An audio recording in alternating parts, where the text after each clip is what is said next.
disgusts me. You know, these motherfuckers are supposed to be friends. These motherfuckers are supposed to all be working together. And when I say these motherfuckers, I'm talking about Jackson, Graham, and Jimmy.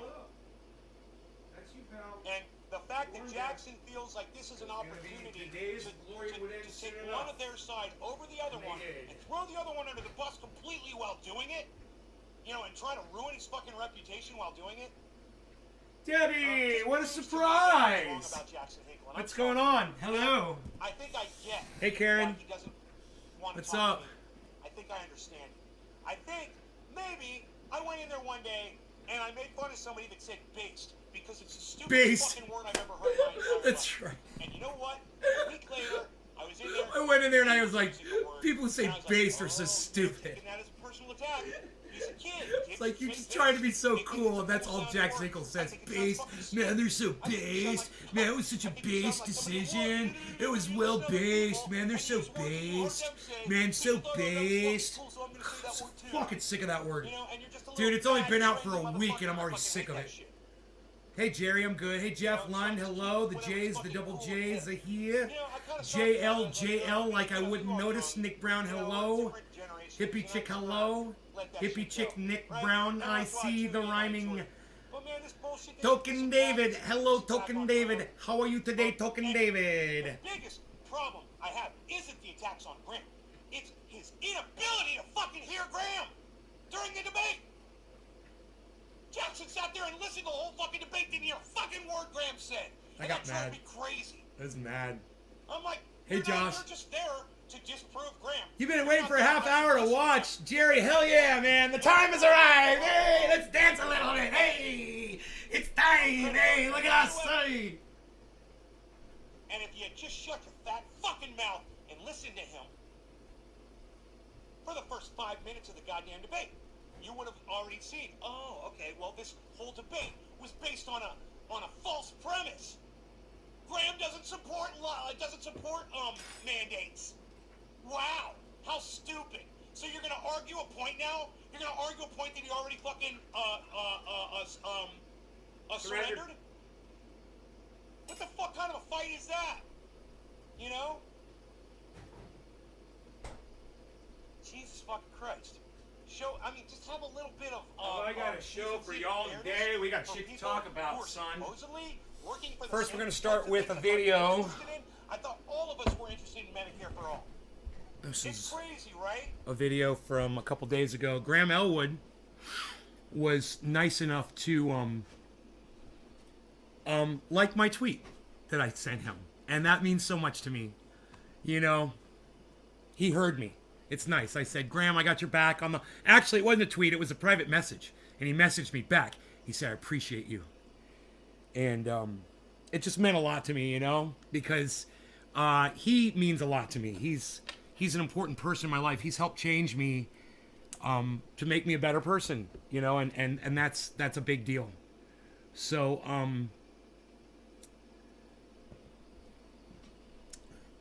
let's start with...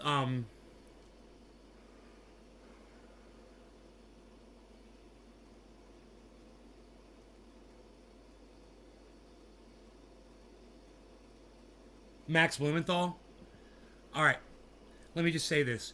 Jimmy Dore's always relying on Max Blumenthal for his segments, right? In the Gray Zone. He's like, yeah, we're going to have Gray Zone, Max Blumenthal on. We're going to talk about this. We're going to talk about that. We're going to talk about this. We're going to talk about that. And he's got Max Blumenthal on, little dude with the fucking fuzzy red hair. You know who Max Blumenthal is. He looks like Opie. No offense to the way he looks. I think Opie's a fine-looking guy. My point is that's what he looks like. Anyway. I love Jimmy Dore. Jimmy Dore relies on Max Blumenthal. I don't like Max Blumenthal. You know, I didn't like... there's something about him. And I didn't know what it was. I'm usually pretty good at looking at people and determining, for me, whether or not that's a person that's going to benefit me or a person who's going to harm, you know, me. Someone who's not healthy for me. And with Max, I was a little more confused than anything. Because one of my favorite podcasters in the whole... What are we looking at there? What is that? What is that on screen? Isn't that weird looking? I don't know what that is. I'm just looking at the screen. I'm like, that looks like a photograph. But it's weird. What is that? This right here. It's supposed to be the chat.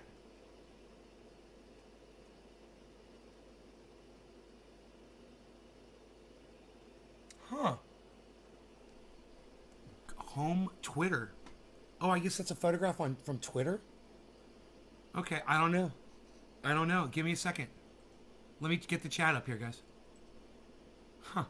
It's funny. There it is. That was really funny, dude. Let me get back into this. So Max Blumenthal, right?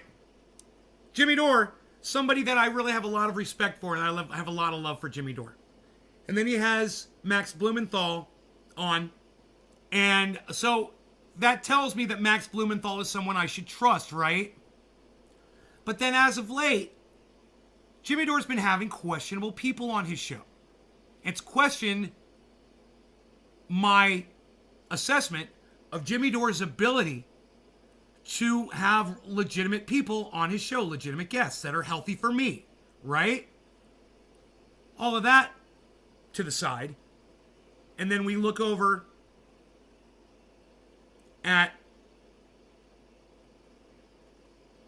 Max Blumenthal making a statement that is an out-and-out lie about misrepresenting Jimmy Dore's, one of his best friends, Graham Elwood, to his face. Lying to his face about what his friend said about somebody else. And at that moment, I was like, oh, okay, so Max Blumenthal's a fucking liar. And you know what? It didn't click in my brain. No. Not until I was almost like, somewhat point during today, I don't know, I was maybe writing the title for the show, or I was contemplating or something, and I was like, hey man, oh no, I had this thought a day ago, and I kind of lost it, I flew away like a butterfly. And then today, it came back to me, and it landed right on my nose, and it just did this with its wings, as it sat on my nose. And I was able to grab that thought, and I thought, oh fuck. Not only is Max Blumenthal a fucking liar, to weigh something in his advantage when he's telling you a story, I can no longer believe anything that motherfucker's ever said, ever, in any reporting that he's ever done, ever. What's to say he hasn't been lying about everything? Right?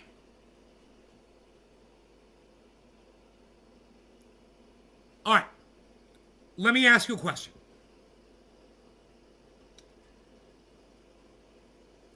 There's I'm trying to just put this in an analogy form. If you're gonna get on a train, right? And as you're getting on the train, the conductor is the guy that's gonna drive the train. He's drunk off his skull. He's totally drunk. He's trashed. He's plastered. Are you going to make the choice to then ride on that train? Max Blumenthal has already shown me how drunk he is. Am I going to ride on his fucking train? No! Are y'all? Well, that's the question I'm going to pose for you guys. Now, you guys might not be familiar with the lie that Max Blumenthal told to Jimmy Dore on the debate because you weren't watching the show. I'm just going to go ahead and tell you what he said. Graham said. He said that Graham attacked somebody for getting sick from the... That's what he said. He said Graham was... The words he used were shaming. Graham was shame somebody for claiming they had side effects, adverse effects. And then on my show yesterday, I was just listening to myself. I was defending Graham, and I go, Graham just doesn't strike me as that kind of a person that he would say that. Oh, and I was right. Of course, when we saw the tweet, we saw Graham never said anything mean about it. He was just like, oh, well, then if you're going to get sick from it, then we might as well just fucking not do it at all, or he was making a very good point, and he wasn't mocking anybody. He was making his point, and he did a very good job of it. Max Blumenthal got butthurt, wanted to run his name through the mud, and seized on the hopes that Jimmy Dore wasn't going to fact check him. Went ahead and lied to Jimmy Dore's face. Oh, and guess what? Jimmy Dore didn't take him verbatim, didn't take him at his word. So Jimmy Dore, during the live stream, brings up Graham's chat for everyone to see that Max Blumenthal is a fucking liar. Period. Full stop. Like the full stop that you don't have to worry about that train fucking making because you didn't get on it. Because you saw the conductor was a drunk Max Blumenthal. How's that? So, I'm going to pose you guys a little quiz to the audience.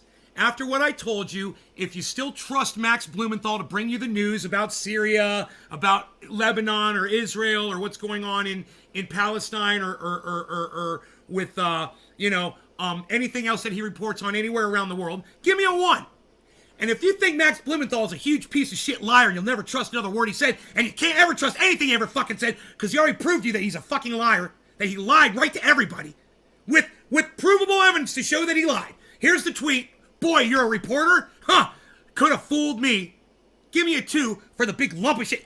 Stephen Running got it. Yeah, Stephen Running got it before I even said number 2. Like the big lump of shit that you think Max Blumenthal is. How many lumps of fucking shitty, lying Max Blumenthal number 2s can I get in my chat right now? Steve Running.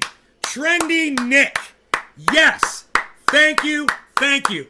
Hippie Chick. Yes. Max Blumenthal is a number 2. He is a number 2 piece of shit. He's a liar. It's provable. He could come on my show and try to fucking, and try to defend it. But you know what? I don't want to have people on my show anymore, especially him. He's seduced Jimmy Dore. He's not going to seduce Graham Elwood. He's not going to fucking seduce me. Thank you, Candace. That means a lot coming from you, actually. Thank you so much. I wish more of you would play ball with me. I really do. And it's sad. I only got 1, 2, 3, 4 number 2s. So that means at least 16 people in my chat still trust someone that will lie to your face. And there you go. You guys want to try to salvage, humanity's image with me right now? Give me a 2 in the chat. Otherwise, give me a 1 and tell me you believe that motherfucker. Give me a 1 if you trust Max Blumenthal over me. Go ahead, give me a 1. Let me see who you are. It's unbelievable to me how unwilling some of you are to take these polls in my chat. Oh, Jerry Lawton, he's going to give us a number 2. Thank you, Jerry. Well, hell. Candace Mountain, thank you. Jerry Lawton, thank you. And I guess Karen McDonald is the only one that's here that's not going to play ball. And she's in the chat, and she's not even fucking paying attention or playing along. And she was the second person in my chat today. So, wow. Okay, Karen. Figures you'd trust Max Blumenthal over me. Anybody else? Let's move on. I'm once again disappointed in my audience. Once again.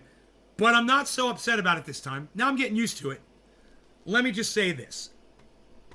Jerry Lawton, Financial Brew with Candace Mountain, Hippie Chick, Trendy Nick, and Stephen Running, the 5 of you have the ability to listen and learn and understand. The rest of you guys that don't want to participate in this poll are proving me that you do not have the ability to listen to me and pick things up for me. Basic stuff. Like Max Blumenthal is a fucking liar and I just proved it to you. What, do you need to see Graham's tweet and hear what Max Blumenthal said? You don't believe me? Because Jimmy Dore literally accused Graham of something at the beginning of that debate that he learned from Max Blumenthal, the reporter for the Gray Zone. And it was a lie. Okay. All right. Radical leftist agenda. Good. You're good. Look, I'm going to give you this. Here's the setup. Max Blumenthal lied to Jimmy Dore. He said that Graham Elwood attacked somebody for having symptoms of COVID and mocked. The word he used was mocked. Yeah, Graham Elwood mocked somebody for having symptoms. Jimmy Dore believed him. Decided to set up a whole debate with Graham, right? And lo and behold, Jimmy puts the tweet up that Graham says at the very beginning of the debate, and the tweet wasn't mockingly at all. It wasn't in any way mocking of the person he was addressing. At all. Max Blumenthal fucking lied to Jimmy Dore, and he lied to me, and he lied to everybody about Graham Elwood, right? He slandered Graham Elwood. He fucking lied about him and and shit all over his fucking character. Jimmy Dore didn't say 2 words about that shit. And like, I'm going to just quote my friend Billy Ballantyne here. That's the fucking story. And the fact that Jackson Hinkle doesn't see that shit, that's the fucking story. There's your fucking story right there. So radical leftist agenda, I ask you this. Now that Max Blumenthal has literally, oh, you didn't see that part? Oh, well, fuck. Because it's radical leftist agenda, I'm going to have to play it. All right? Hold on a second. Hold on. It's on my Twitter. All right. Radical leftist agenda. This is right up your alley.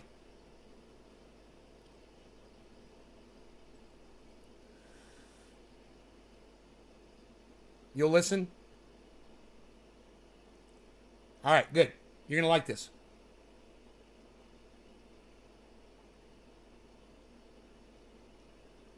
I'm pretty sure that I retweeted the debate, right?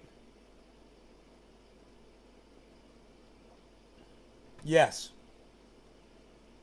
I found it. Okay. From the beginning. Okay.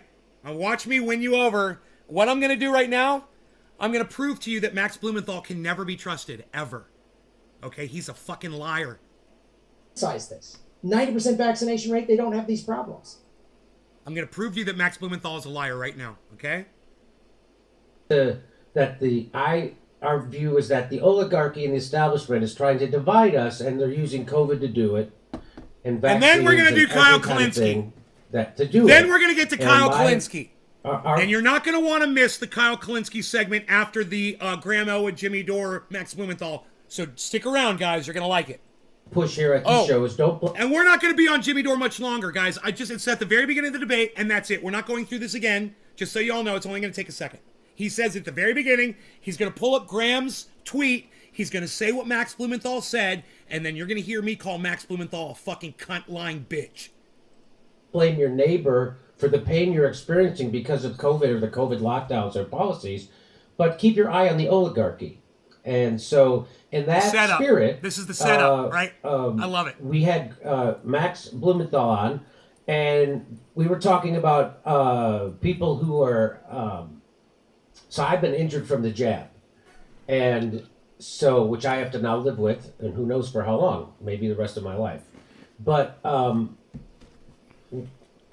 we were talking about people who were punching down or shaming people for talking about their bad reactions to the jab. We're talking about people who are punching down and shaming people for saying they're injured from the punching down and shaming. And then they mentioned Graham Elwood. I'm like, Graham doesn't punch down, number one. Number two, he doesn't shame people. Okay, this is one of the reasons why I have more viewers today. And I can thank Graham Elwood. He's taught me how to be nicer to people, to y'all. And I'm not always that way. But I guarantee you when I'm being really nice, I'm thinking about Graham Elwood, man. Believe me. And Max Blumenthal said this. All right, here we go. I saw Graham Elwood do that a few days ago on Twitter. Oh, really? Punch down, shaming? Being injured by the vaccine. Punch down and shaming? And him just mocking them. Mocking? Mocking? Like that is one of the saddest things to witness, is to see people getting mocked and attacked and ostracized. It was so sad to see Graham Elwood mock, attack, and ostracize. You know, he lumped Graham Elwood right in there because Graham got into the fucking conversation. So now Max Blumenthal is literally dragging Graham Elwood through the mud, slandering him on Jimmy Dore's show. Max Blumenthal is not to be trusted ever again. Now, I know what you're thinking, but wait, bro. What did Graham say? Well, Jimmy's going to show you, and watch Jimmy realize that Max Blumenthal lied to him.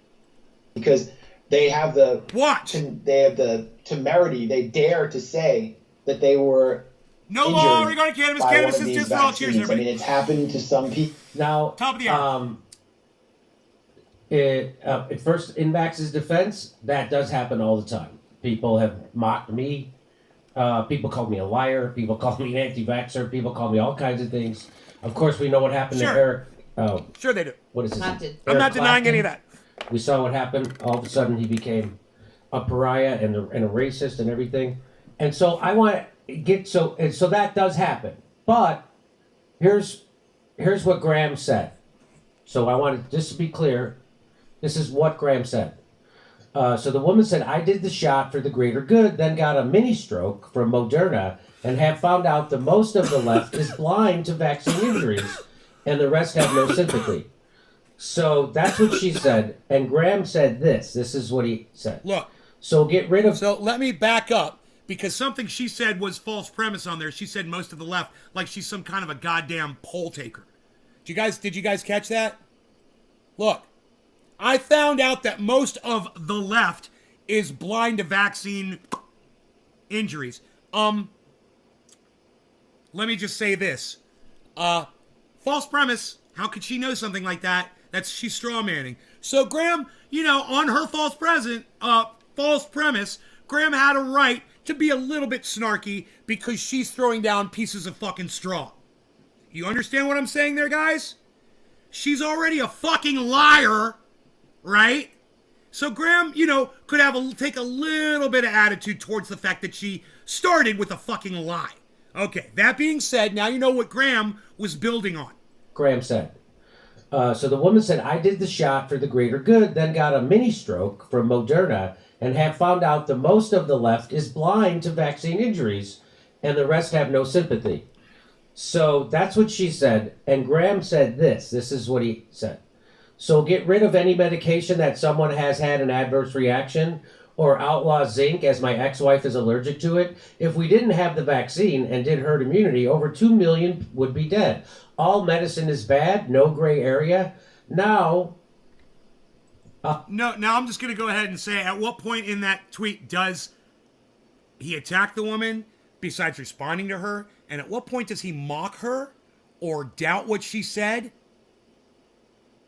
Or belittle her by having the conversation? She put her opinion out there on Twitter looking for a conversation. He's engaging in the conversation. Max Blumenthal wrongly accuses him of mocking a woman, in which he did not do, and it's provable right there in the tweet. There it is. Though I hit the facts. Yeah, and I did the other day too. And when I tell my audience that, and I say how many people believe me and realize now that Max Blumenthal is a fucking liar, I only get 4 or 5 people to give me a 1 in the chat. But here I am proving it to you again. I don't know how many times I have to show you this evidence so that you guys will start believing that I don't fucking lie to you about shit like this. Graham, that doesn't seem like you were mocking her. That seems like you were making arguments. No gray area. Now, Graham, that doesn't seem like you were mocking her. Graham, that doesn't seem like you were mocking her. Graham, that doesn't seem like you were mocking her. Max Blumenthal is a liar. No, Max Blumenthal, okay, radical leftist agenda. Is Max Blumenthal a liar? Did he lie? Did he fucking go on Jimmy Dore and slander Graham Elwood? Oh, they didn't bring the tweet up when he fucking slandered him. How fucking convenient. Thank you, Jerry. Thank you for noticing, brother. Thank you, Jerry Lawton. Thank you so much. It means a lot, man. I need more people like you in the chat. Radical leftist agenda. Did Max Blumenthal just fucking straight lie to Jimmy Dore? I showed you the video. I've got the receipts. Can we just get through this so we can get to the Kyle Klinsky thing? What's taking everybody so long? Right now, I should be getting a shit tons of fucking, what was it? 1s I was asking for? 2s. 2. Steve Running, Trendy Nick, Hippie Chick, Candace Mountain, Jerry Lawton, Debbie. Good, I got some 2s. Yeah. Anybody else want to tell me that Max Blumenthal is a lying piece of shit not to be ever trusted ever again? Anything he ever says? And how can you believe anything he's ever said before? If he's just going to fucking straight lie. In the hopes that people aren't going to fucking go back and find out that he's a fucking liar. And by the way, did any of you guys check out the woman's name that Graham Elwood was replying to? Hey man, full goddamn disclosure here. Her name was Brooke Hines, Pandemic of Regulatory Capture. All right? Just so you know. These are the common bedfellows Jimmy shares. If it's the biggest lie ever, hey, radical leftist agenda. He lied to slander Graham Elwood. Are you kidding me? You're going to lie and misrepresent somebody to their friend to make them look bad, and you say that's not the biggest lie ever? Really? I'm not doing a good job here convincing you. Well, go ahead, keep watching Gray Zone and suck the dick of fucking Max Blumenthal all you want. Because you know what? I don't trust that motherfucker. I don't trust Ben, whatever the fuck that cocksucker's name is. And I don't trust fucking, the other dickhead that's fucking over there at the Gray Zone either. I don't trust any of those fucking lying cunts anymore. Fuck them all. Fuck the goddamn Gray Zone. Fuck them. They're good for nothing. You're gonna fucking misrepresent like that? In public, where some moron like me can fucking out you. Jesus fucking Christ. And then you want us to support you? You're gonna have to show me where I'm misrepresenting somewhere on my podcast so I understand my lack of support from people. You know? So once again, I'm gonna ask my audience, is Max Blumenthal a fucking giant piece of shit? Give me a 2 if he is. Now, for a big fucking piece of shit that Max Blumenthal is, he's a fucking liar. I just proved it to you. There was the tweet. Graham didn't mock or shame anybody, even though this dumb bitch's name was Pandemic of Regulatory Capture. He still didn't mock her for her stupid fucking name. He was very respectful, and Max Blumenthal's a fucking lying cunt bitch. I'm about to take it a step further. Can I get some more 2s? Max Blumenthal is a lying cunt fucking bitch. Give me a 2 in the chat if you agree. So we can move on, people. I'm just trying to prove a point. Show me that you agree with me so I can go on to the next fucking segment. Please. You know? Fucking go to Cult of Dusty, he's saying shit like this, and everybody, he's got 400 people watching, and they're all giving him hearts and likes, and fucking telling me he's right, and fucking agreeing with him. Dude, I got like a handful of people, I can't even get you motherfuckers to come along. Are you fucking kidding me? Hey, Joe H., Max Blumenthal's a fucking lying piece of shit. Give me a 2 in the chat if you agree. Max Blumenthal's never to be trusted anything he's ever said, because he's a fucking liar. He just proved himself to be a liar now. Give me a 2 if you agree. Max Blumenthal from the Gray Zone, he's a fucking liar. He slandered Graham Elwood, and I just proved it. And Jackson Hinkle totally ignores it, doesn't want to see it, can't fucking talk about it, can't see what I just fucking showed you. The goddamn light of day. Thank you. Solid number 2. I like that. I like that. Is it a stinky solid number 2? I think it should be a stinky solid number 2. Jimmy's going live now with guest Max Blumenthal. Dude. How funny is that? Is that true, Lou? I agree with you, Nate. Thank you, Joe. Sometimes I agree with you, too. I love when you agree with me. So, you know, I just want to make sure that you guys are getting my point here, man, because we're about to get into something that's a little bit more intensive, okay? This is the Kyle Klinsky thing, man.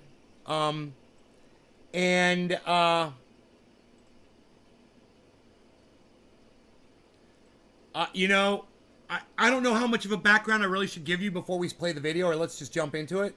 And then I'll give you background as we go, right? I will tell you that this has been a topic of discussion we've had on here constantly for years and years, since probably 2015, 2014. We've probably been having this discussion on here. I will also tell you this. Way back then and all the way up until now, I've always reached out to Kyle Klinsky and asked him to say something about this. And he ignored me, and he ignored me, and he ignored me. He didn't like my content. He didn't like me. Whatever. I don't give a fuck. Now it's happening to him. Okay. And with that being said, watch the pain and suffering, guys. Feel the pain.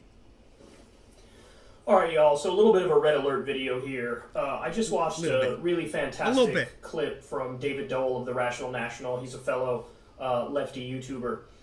Now, you know, sometimes when I talk about the issue of YouTube suppression, I start to wonder, like, am I crazy? Am I wrong? Am I missing something?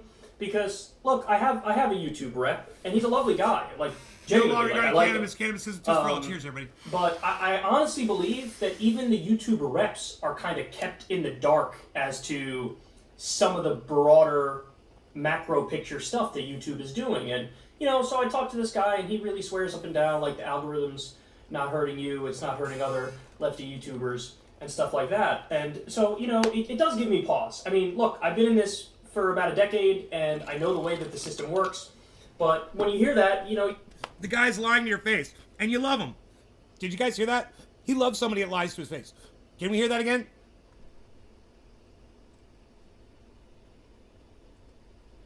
I like them. But I honestly believe... Am I missing something? Because, look, I have a YouTube rep, and he's a lovely guy. Like, genuinely, like, I like him.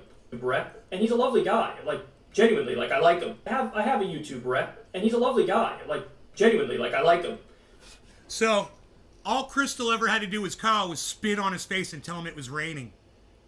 And he liked her. You know, Kyle likes you if you fucking lie to his face.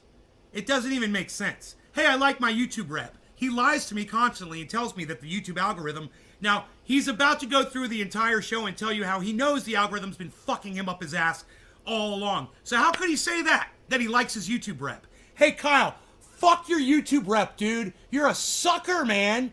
You're a sucker. Kyle Klinsky, you're a sucker, man. They've got your fucking number pulled over there at YouTube, bro.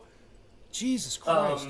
I like them. But I honestly believe that even the YouTube reps are kind of kept in the dark as to some of the broader macro They know stuff that YouTube they is know. doing. And, you know, so I talked to this guy, and he really swears up and down, like, the algorithm's not hurting you, it's not hurting other lefty YouTubers, and stuff like that. And so, you know, it does give me pause. I mean, look, I've been in this for about a decade, and I know the way that the system works. But when you hear that, you know, you think, geez, am I wrong? Did I miss something? Well, look, I'm here to tell you, no, I did not. So, great video from David Dole of the Rational National. He goes in and gives some specifics, gives some data on as to how the YouTube algorithm is crushing. Now, isn't it funny? When I told him about this fucking 5 years ago, whatever, how fucking ever long ago it was. Oh, my videos weren't worth shit to him, right? Oh, but David Dole, the Rational National. Oh, he did the exact same thing that I've been doing for years. He literally just fucking parroted me. He did it. I haven't seen it yet, but he just made a video, obviously, according to Kyle, saying, I don't watch that guy because he's a cuck. I hate that motherfucker. But I digress. He made a video saying that the YouTube algorithm has made him be getting zero subscribers. Huh? Where have you been hearing that for years from, guys? Look, let me just ask you. Put it in the chat, okay? I'm trying to make this easy for you all. Give me a 1 if you've ever heard me say that I will literally go months and get no subscribers. I'll sometimes go negative with all of the uploads I make. If you've heard that on my channel, give me a 1 in the chat right now. If you've heard me talk about this in the past, give me a 1 in the chat right now. Jerry. Thank you, Jerry. Hippie Chick. Thank you. Chinese Nick. Thank you. Financial Birth Candace Mountain. Thank you. Stephen Running. Thank you. Jerry Lawton says, I remember. Trendy Nick. Dude, why does it say there's 16 people watching and I only get 5 ones? Sweet Lou, 6 people. Who's these 10 other people?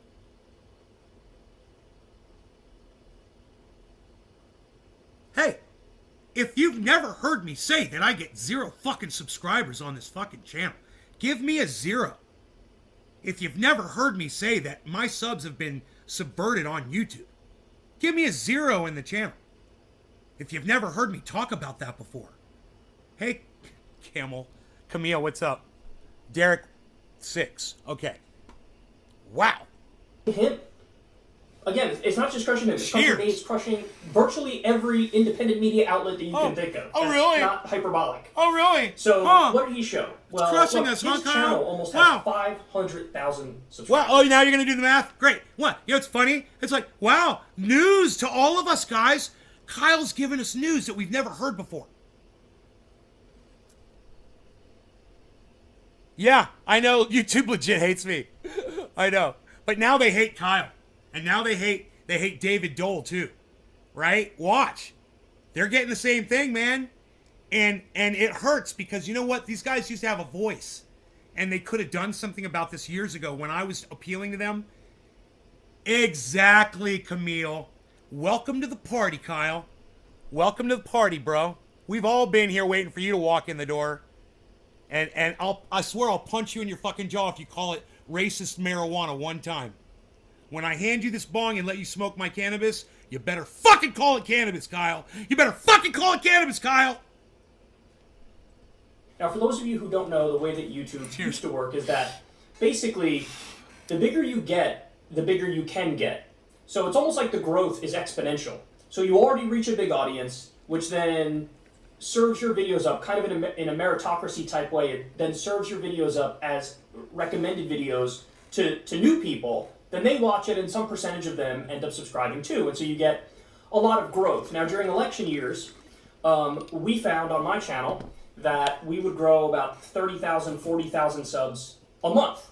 That's during an election year. 30 to 40K. So those are the big growth. Remember months. that. Now, normally in an off year, it'd be about half that. 15,000, maybe 20,000 subs a month. That's the way it worked when the algorithm was much more of a meritocracy. Well, YouTube, and this isn't me talking, you can go watch the clip, I covered it. YouTube CEO came out and was doing some interview about misinformation and disinformation on YouTube. Of course, the 2016 election was largely blamed on that, even though I think it's bullshit, and I think that's a total dodge, and Hillary Clinton was just a bad candidate. But she was asked about that, like, what are you doing about that? And her response was, look, one of the things we're doing is that we have now decided to prioritize authoritative news sources. And so what does that mean? That means CNN, Trendy MSNBC, OH, what's up? Fox OG. News, and probably the nightly news outlets, CBS, ABC, outlets like that, they are now prioritized in the algorithm. So if you are into news and politics, in other words, they try to redirect you to that stuff because that's the safe stuff. That's the stuff that they know, hey, we won't get in trouble as YouTube from our advertisers or anybody else if we just serve up this. So glad Kyle's explaining Well, there this are to all of consequences us. to that. The consequences to that are Right, Nick? independent media outlets like myself, Right, like hippie David Doe, chick? we've been crushed as a result Right, of that. Debbie? And that's really not Right, hyperbolic. Steve? So like I said, a good month during an election year, 30,000, 40,000 new subscribers. A standard month in an off year, anywhere from minimum 10,000 new subs to about 20,000 new subs a month. 10 to 20. So what is remember David Dole? He's going to reveal what he's getting now. Subscribers on his channel. What was his sub growth in the last month? 0. You heard that 0 before? new subscribers. How do they do that? Huh? On at least, Crazy. I think the number was 2.2 million. Now, you could go back and find a video of me, and I guarantee you, I will have said, look, it's happened to me, and it's going to start happening to them. Then, when it's too late, they're going to start caring about it. And that day is today. Even Adpocalypse wasn't enough. They didn't think this was possible. They thought after Adpocalypse they had it all tied up, everyone had to take their licks, and boom, we're all fucking shook hands and walked away. And I knew the whole time. I'm like, man, you don't see it. You don't see it at all. Oh, you will pay. You are gonna pay. You're gonna pay. You're gonna pay big time. And it's gonna hurt, and you're gonna cry, and cry, and cry, and cry. I promise you that. I said that in my live stream, and today's the day. What's the day? Today's the day. It's Monday, December 27th, 2021. Great job, Kyle, says Robert. Today is literally the day that Kyle finally figured it out. What I've been talking about since 2014. It's taken him this long. And I warned him, and I used to put posts and posts and posts. Oh, but you know, YouTube hid my fucking chats on his fucking shit. Or he may have fucking hid me on his own chat. Who knows? Maybe he's got me shadow banned. Who knows? Every time I go to a Kyle Klinsky video and I look at all the chats, 150 likes, 200 likes, 750 likes, you know, all the top chats. I'll put a chat, 0 likes. No one will see them. No one will see my posts. Call it cannabis, Kyle. Marijuana is a racist word. You know, learn your history. You want to act like you're smart about shit. Views. Well, what? What is that? Did David Dole suddenly all start doing like a horrendous job? Zero. Remember? Is he just not interesting as much as he was before? No, Kyle. What's going on there? It's called YouTube shutting you up. This is not an individual failing. It is the system. Okay, good. He also goes on to show... Finally figured it out. Listen, previously, the breakdown of people who would watch my videos who were subscribed or unsubscribed, it was about 50-50 for him. Previously, before the authoritative news sources changed to the algorithm. What is it now? I think it was like 72% of the people who watch the videos are subscribed. So, he's not being served as much to the unsubscribed. Third! You've been and probably a lot of third! those who are unsubscribed who are watched are ones who, for whatever reason, aren't subscribed, but they purposefully go visit the channel directly. So, listen, for me, I'll share the numbers myself. Let me pull them up. I know roughly what the number is. Listen to what... Here, he's going to say how many subs he gets now. Listen, he used to get 10,000. What was my sub growth last month? He used to get 10,000. In an off-election year month, I'd have 10 to 20,000 subs. Easy. Roughly in that Easy. zone. I used to watch his numbers. How many do I have now? Why can't I find it? Give me one second. Look, he's crying. He's crying. Look at his eyes. These Plus eyes. 759. I got 759 new subscribers. These eyes cry every night for lost subscribers. These eyes cry every night for this horrible algorithm. The hurting's on you, Kyle, ba, ba, ba. And we are laughing, ba, da, da. Sucks to be you, Kyle. Cheers, everybody. No law regarding Kyle's fucking sadness.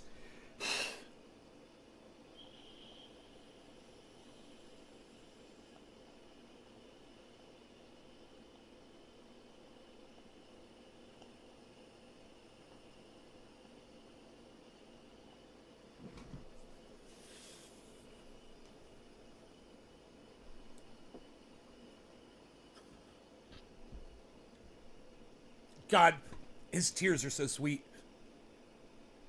Like the sweetest of wines.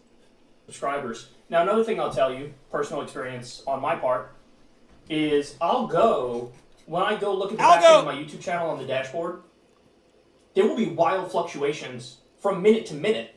So, like, I'll go look, and it'll say, plus 531 subscribers in the last month. Manipulation? Then, Weird, huh? 2 minutes later, wow, I'll manipulation? have to refresh it or whatever. And all of a sudden it's down plus 402. What? Did that many people? You guys, before Google bought YouTube, the subscribers and the view counter, everything was in real time. Does anybody remember that? Give me a 1 if you were on YouTube back in 2010, 2011. Were you a YouTube user back in 2010, 2011? Those were the days when everything was in real time. And then 2012, 2013, something like that, Google bought YouTube and they started using the algorithms. You guys are old school. Yeah. Well, you used to like a video. You'd like the video. You'd view the video counter would go up. When Google got in, they got this weird 400 thing. Your viewer counter would go up to 400 and then it would stop. It was some number. I can't remember what the number was. And then it would take like 12 hours or something, and then it would give you the real number. It was the dumbest thing.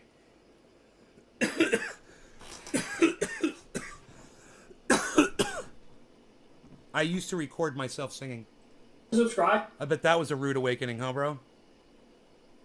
That exact second? I don't think so. So, look. The algorithm is crushing us. There might be other things going on that I'm unfamiliar with or unaware of. Maybe there's a glitch or something that makes it look like there's wild swings up and down at any given time. But we're getting... You got 45 subscribers recording yourself singing, Joe?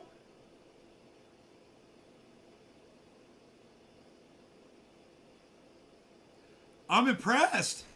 It's not easy to get subscribers on YouTube, bro. I know. It's just not easy. It's hard to get people to hit that subscribe button. You know?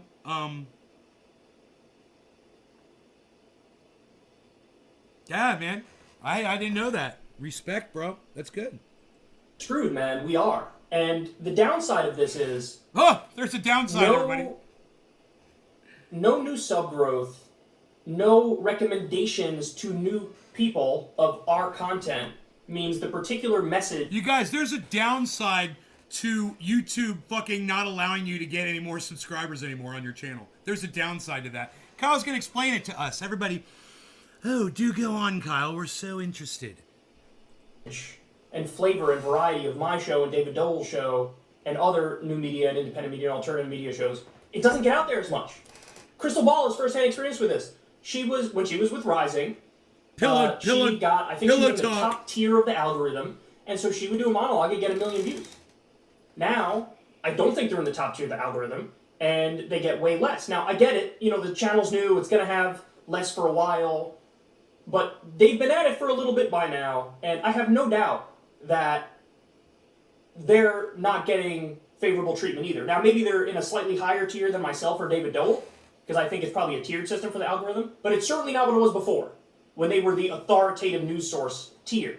So, listen, man, I honestly don't even know why I'm making this segment, because I don't think it's even possible for us to overcome and override this suppression.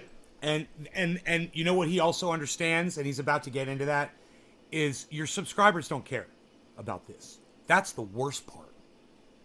That's the part that hurts his feelings and my feelings the most when I hear him talking about this. And I feel for him on this. He's going to say world's tiniest violin in a second. That's what it's like when you spend years giving yourself to an audience that literally, gets to know you real well to the point that they don't like you anymore and they turn their backs on you. And you can't just sustain it on new subscribers alone, which by itself would be all I need. If I got a new subscriber every day, I'd have a new friend every day. You know? I make the show about you.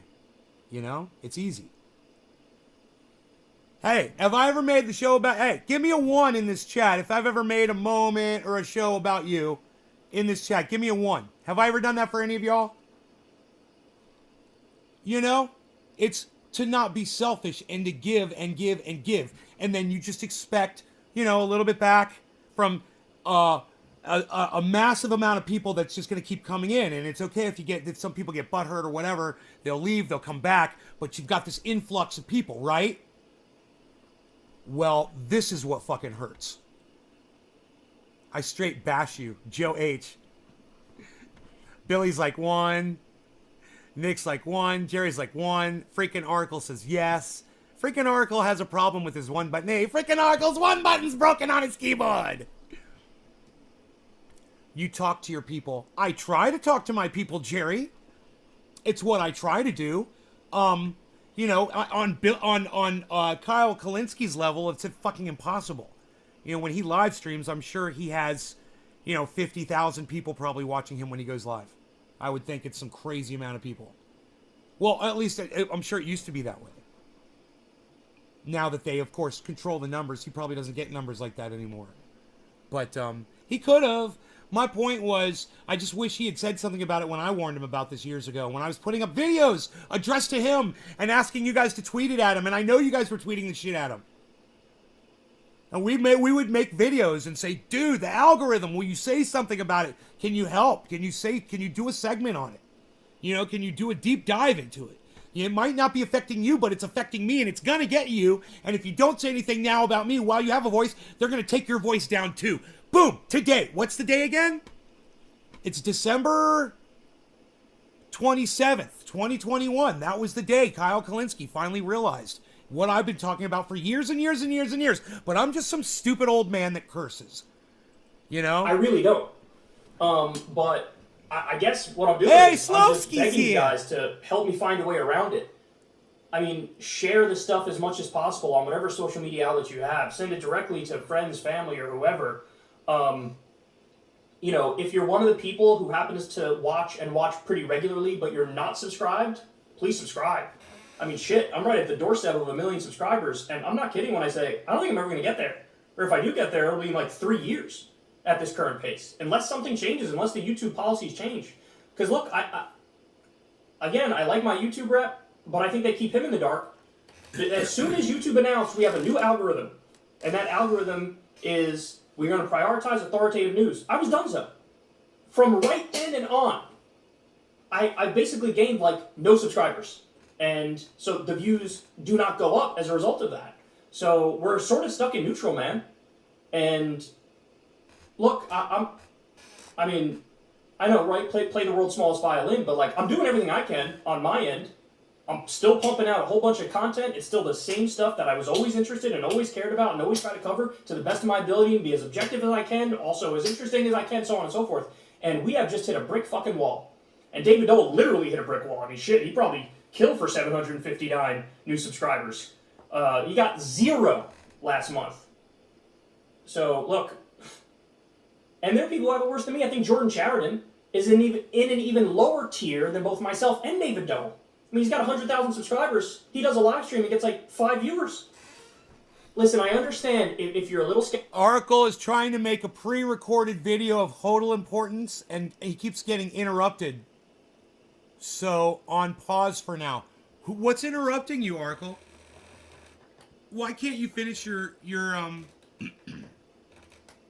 video? Is it because you're watching my video? You're like, I'm late tonight. This guy's obsessed with his subscriber count. It don't matter as long as the message gets out. That's not the point, Joe. God, you're such a fucking fool, bro. I love you. You're such a fool. It's not about the number of people. Kyle couldn't give a fuck about the number of people watching his show. It's about the fact that YouTube has an algorithm that is controlling things that it shouldn't be doing. That's what he's talking about, Joe. He's talking about computer control. AI. We've already discussed this over and over again on this channel. It's about AI. You have people like Max Friedman that's writing that shit. You know, and Joe Rogan cheering it on so he can fuck a robot. And then you've got people like me and Kyle Kalinske and Jimmy Dore that are literally suffering from this bullshit every day. We're under the thumb of the Terminator robots. You know? We are the victims of AI. We're the first ones. We're the pioneers. I mean, you know, who beat me to it? I was algorithmed back. Okay, let's just be real here, guys. Let's say 2011, 2012, 2013. It was somewhere in that area.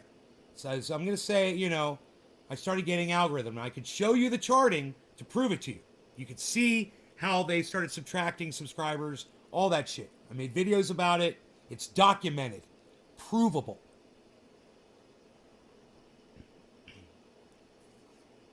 YouTube algorithm doesn't pertain to me. No importance.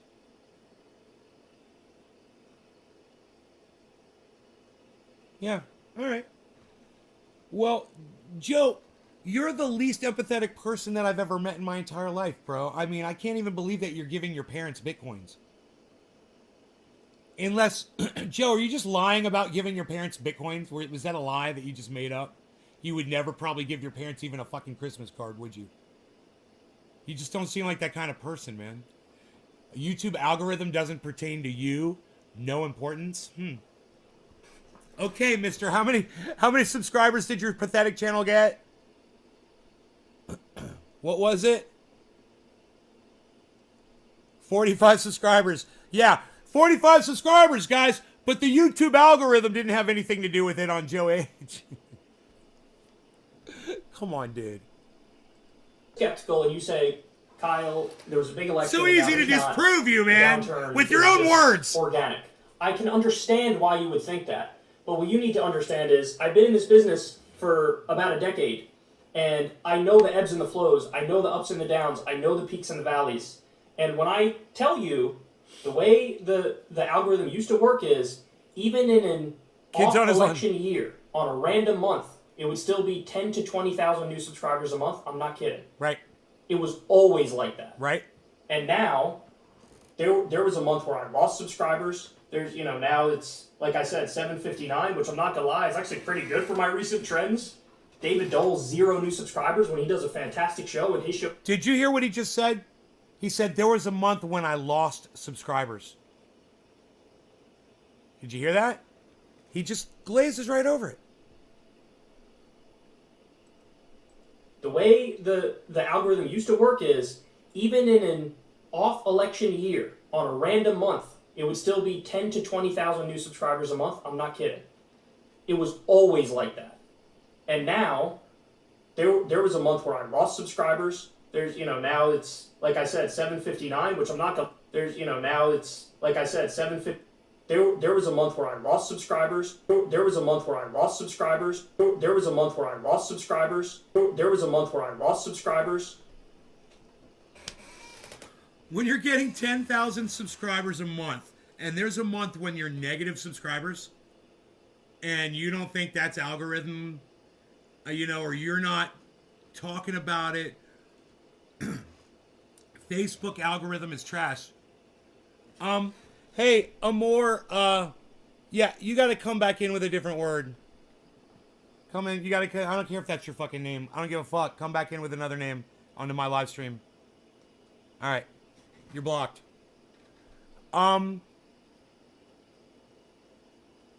You have such a rough YouTube career.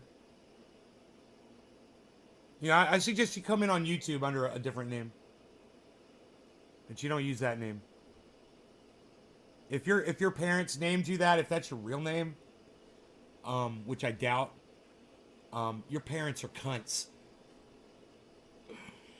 Both of them.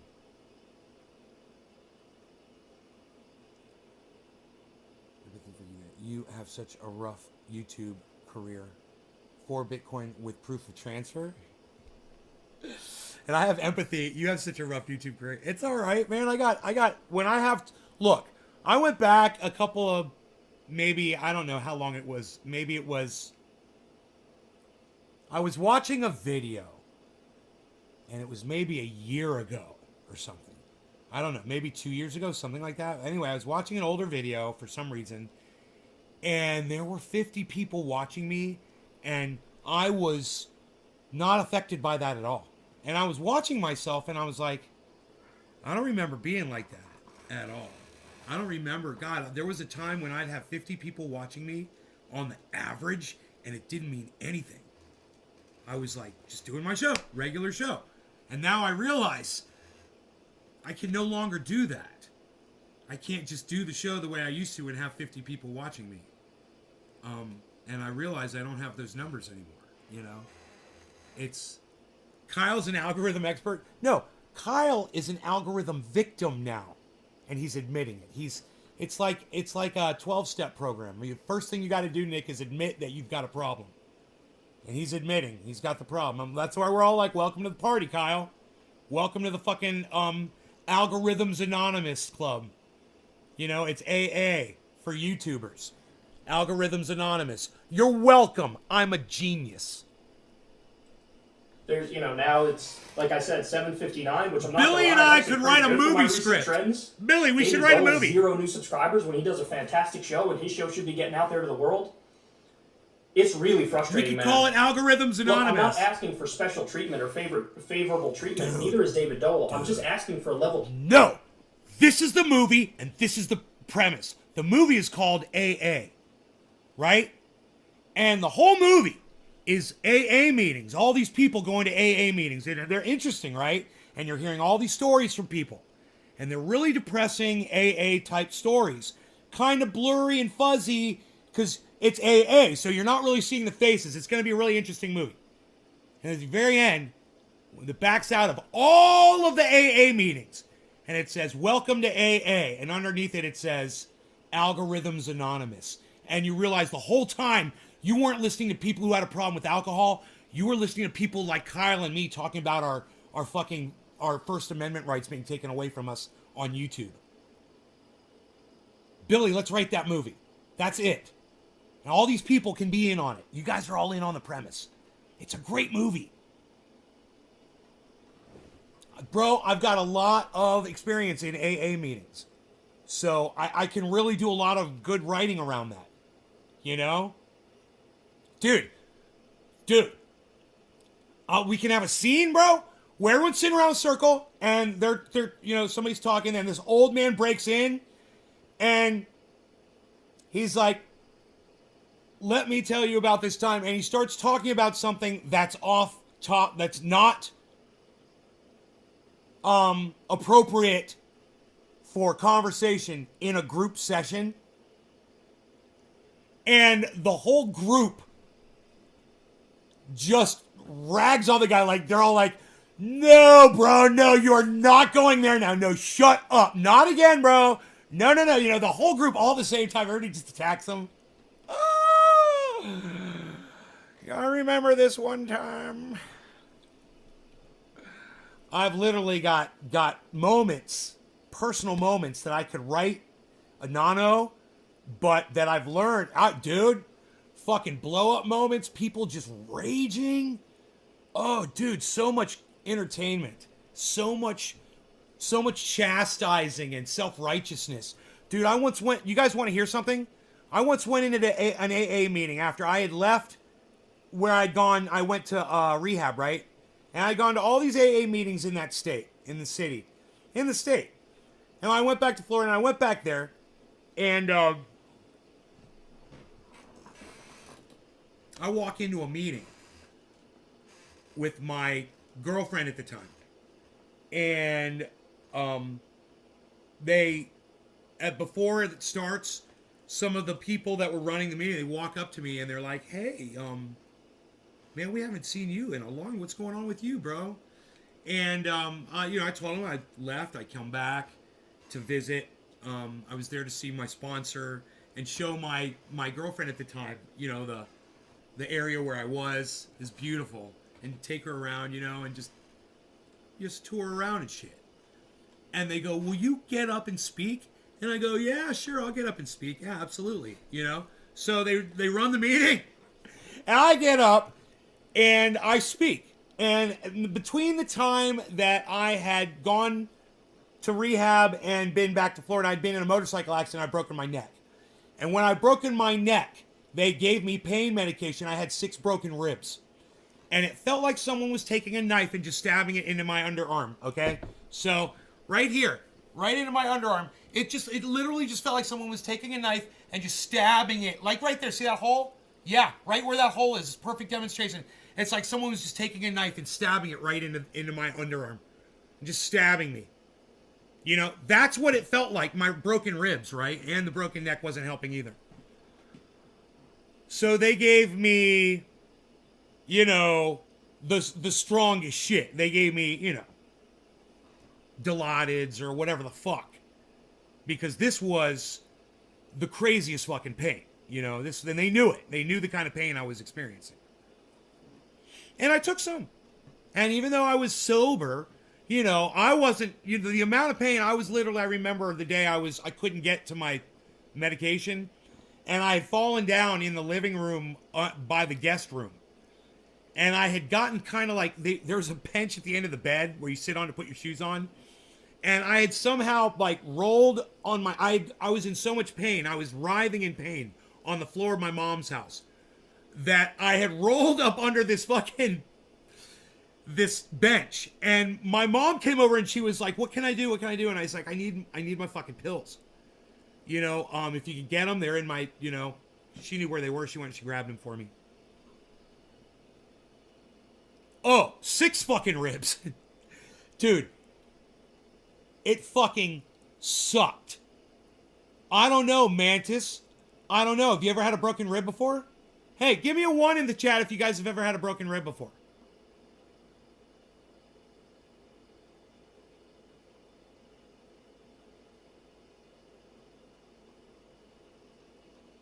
Give me a 1 in the chat if you've ever had a broken rib before.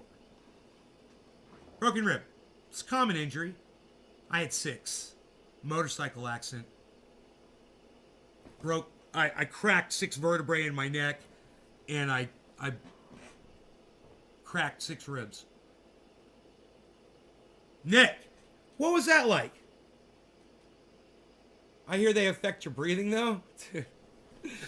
Bro, when you sneeze, when you cough, when you laugh and you forget, you think you're going to die. It is one of the most intense, horrible fucking... It's called breakthrough pain. It's one of the most intense, horrible fucking things I've ever experienced. I've experienced a couple of things like that, and that was one of them. But that put aside, I went into that AA meeting and I gave my experience that I had, and I said, and I took, I had to take pain medication. I said I didn't fall back into taking them recreationally like I would have, and I was really proud of myself, and I shared that in the meeting, and I went and I sat down. And one of the people who led the meeting that was actually standing around the circle that was inviting me to chat went up on stage to talk on the podium and started chastising me. Started fucking chastising me. How ignorant, hypocritical of you. How dare you. And do you know there were gasps in the audience, and one of the girls that was in the circle that was asking me to talk, she literally stood up and said, whoa, hey, you need to keep this about yourself. Let's make this about you. She said to that guy. And we could totally write that in the movie, bro. That whole scene. You know, and make it about AI. And make it about my YouTube channel instead of making it about, you know, for pain. You know what I had to do once? I had to use a green screen. He green screened it. Oh my God, you fucking green screened on a podcast? Oh my God, you fucking phony motherfucker. It could be something like that, you know? That would make it really funny because it was literally about somebody taking, you know, hardcore fucking pain meds, you know, when they were sober for 5 years, you know? You told addicts that you could take drugs and not get addicted. Yeah, well, I said I was proud of myself. I didn't have a choice, Billy. I would have tried to kill myself. I was in unbelievable amount of pain. You can't. I don't know if you can imagine it. You know, I've only had that kind of pain like 4 times in my life. One of them was my gallbladder. One of them was my appendix. And one of them was diverticulitis. I remember those times really easily, right? You see that? You know, when an organ is failing, that's one of the most painful experiences you will ever go through. And that's what those were. That was organ failure on all 3 of those, in one form or another. And 2 of them were total organ failures. One was recoverable, diverticulitis. Luckily, good thing I don't have that same diet, huh? I've only kidnapped and not murdered.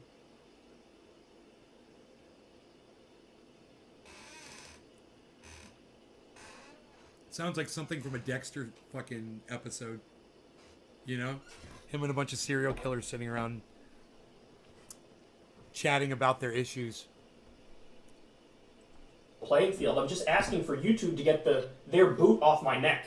And it's not just about me. Listen, I disagree massively with... Isn't that funny? I just told you it's not about his numbers. I want them to have a fair shot. It's about free speech. Exactly. But unfortunately, what this does is I agree with him here. It incentivizes more clickbaity stuff. But probably the only way that channels that are in our tier of the algorithm can take off is if you cover some bullshit that's hot at the given moment. You know? And I'm not going to do that. I have values. I have principle. Do you guys know that I did a show when Sagar and Jetty covered the UFO shit from the footage released from the Pentagon? And I said, Rising just jumped the shark. I go, they're not going to last long after this one. And boom! Right? Gone. Not long after that. You know, it was, 2 months?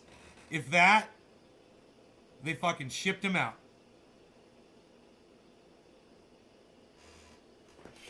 The worst pain I ever had was when a ceiling that was on fire fell on me when I was in a fire.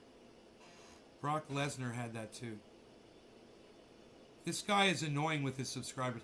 Bro, he's talking about being silenced on YouTube. Shut the fuck up, Joe H. Just listen. It's almost over. You little bitch. Look, you guys know me, man. I'm the person who... We launched Crystal Kyle and Friends. We take 0 ad dollars for that show. We don't read ads. We don't even... I literally click off the monetization on YouTube for those clips. So, maybe... Fuck, I'm principled to a fault. Even David Dole told me, shit, if Google Ads is going to run ads anyway, even if I turn off the monetization for us, why not put the monetization on? And the answer is, because I told you guys I wasn't going to put the fucking monetization on. So, shit, it kills me. Sometimes I click off the monetization and that video ends up being the biggest video of the week and it gets 200,000 views and I'm like, okay, well, I'm an idiot, but listen, I'm principled to a fault. So, are you Mr. Marijuana? Here, other than to tell you you're guys, highly principled, you like, fucking racist. Subscribe, share, comment for the algorithm. This cannabis user would beg to spread defer. As much as you can, and god damn it, I hope YouTube changes this. Because this is about a free and independent media. It's about getting the word out there for our particular ideological perspective and our show more.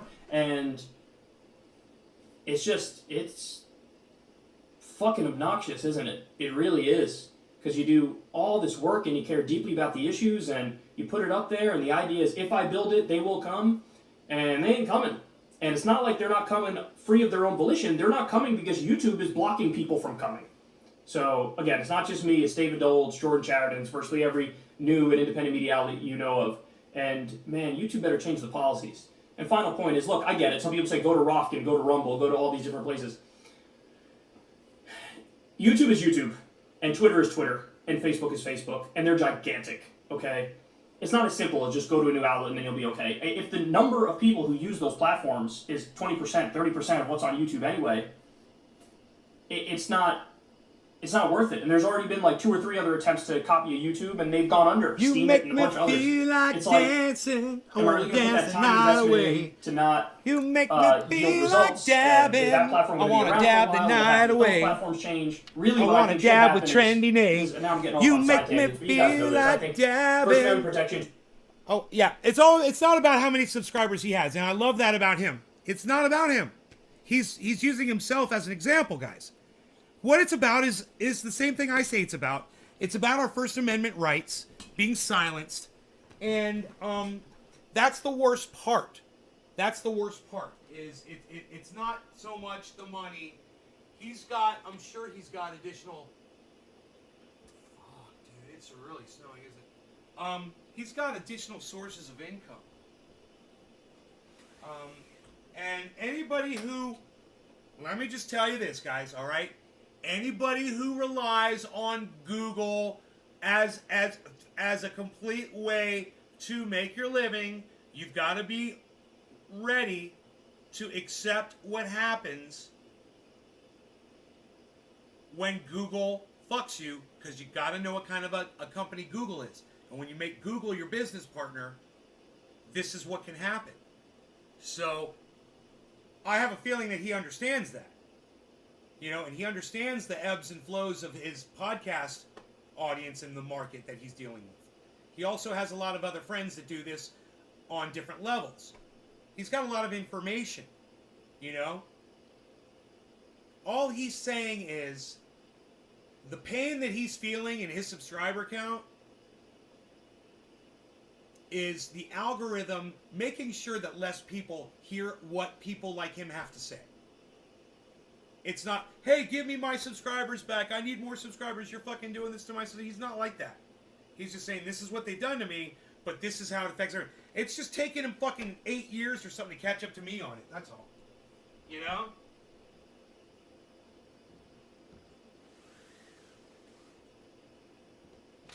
Wow, man.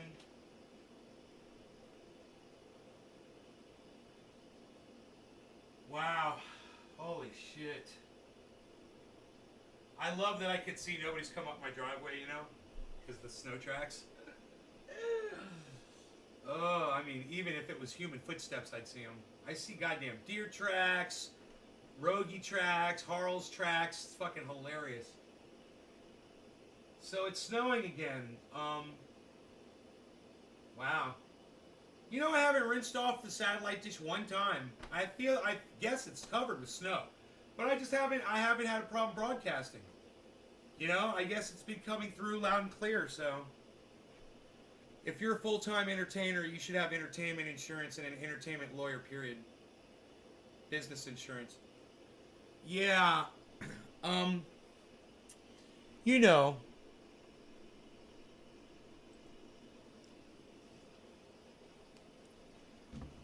Kyle's late to the fucking party.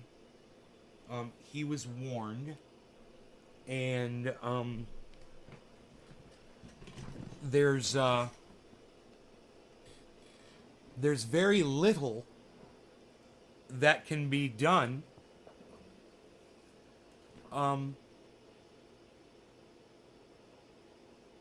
Like he said, there's very little. Now it's way too late. I mean, imagine this.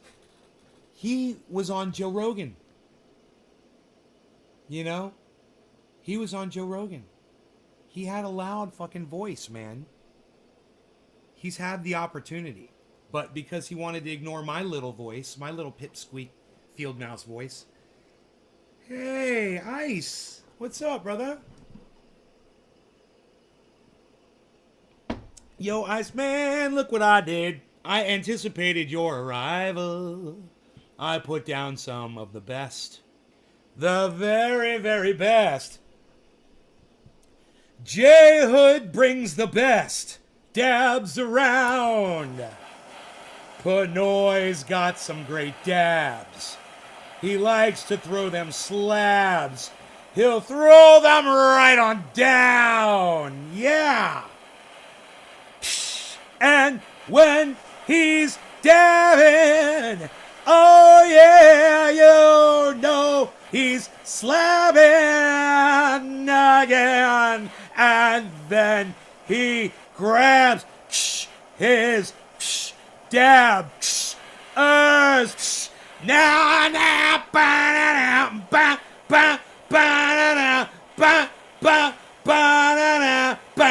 start spreading the oil. I'm dabbing today. I'm gonna get so fucking high with Trendy Nate. Cheers. I got them shits. I got them diamonds.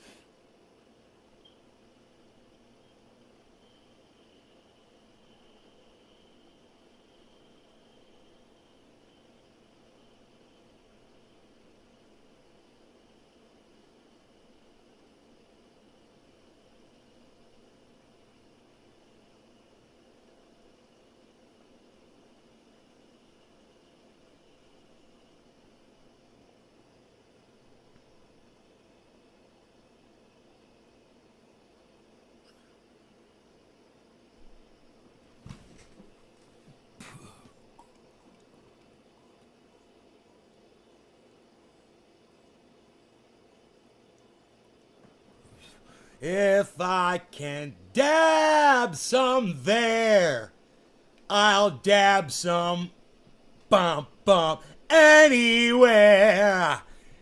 I'm gonna dab some trendy ness.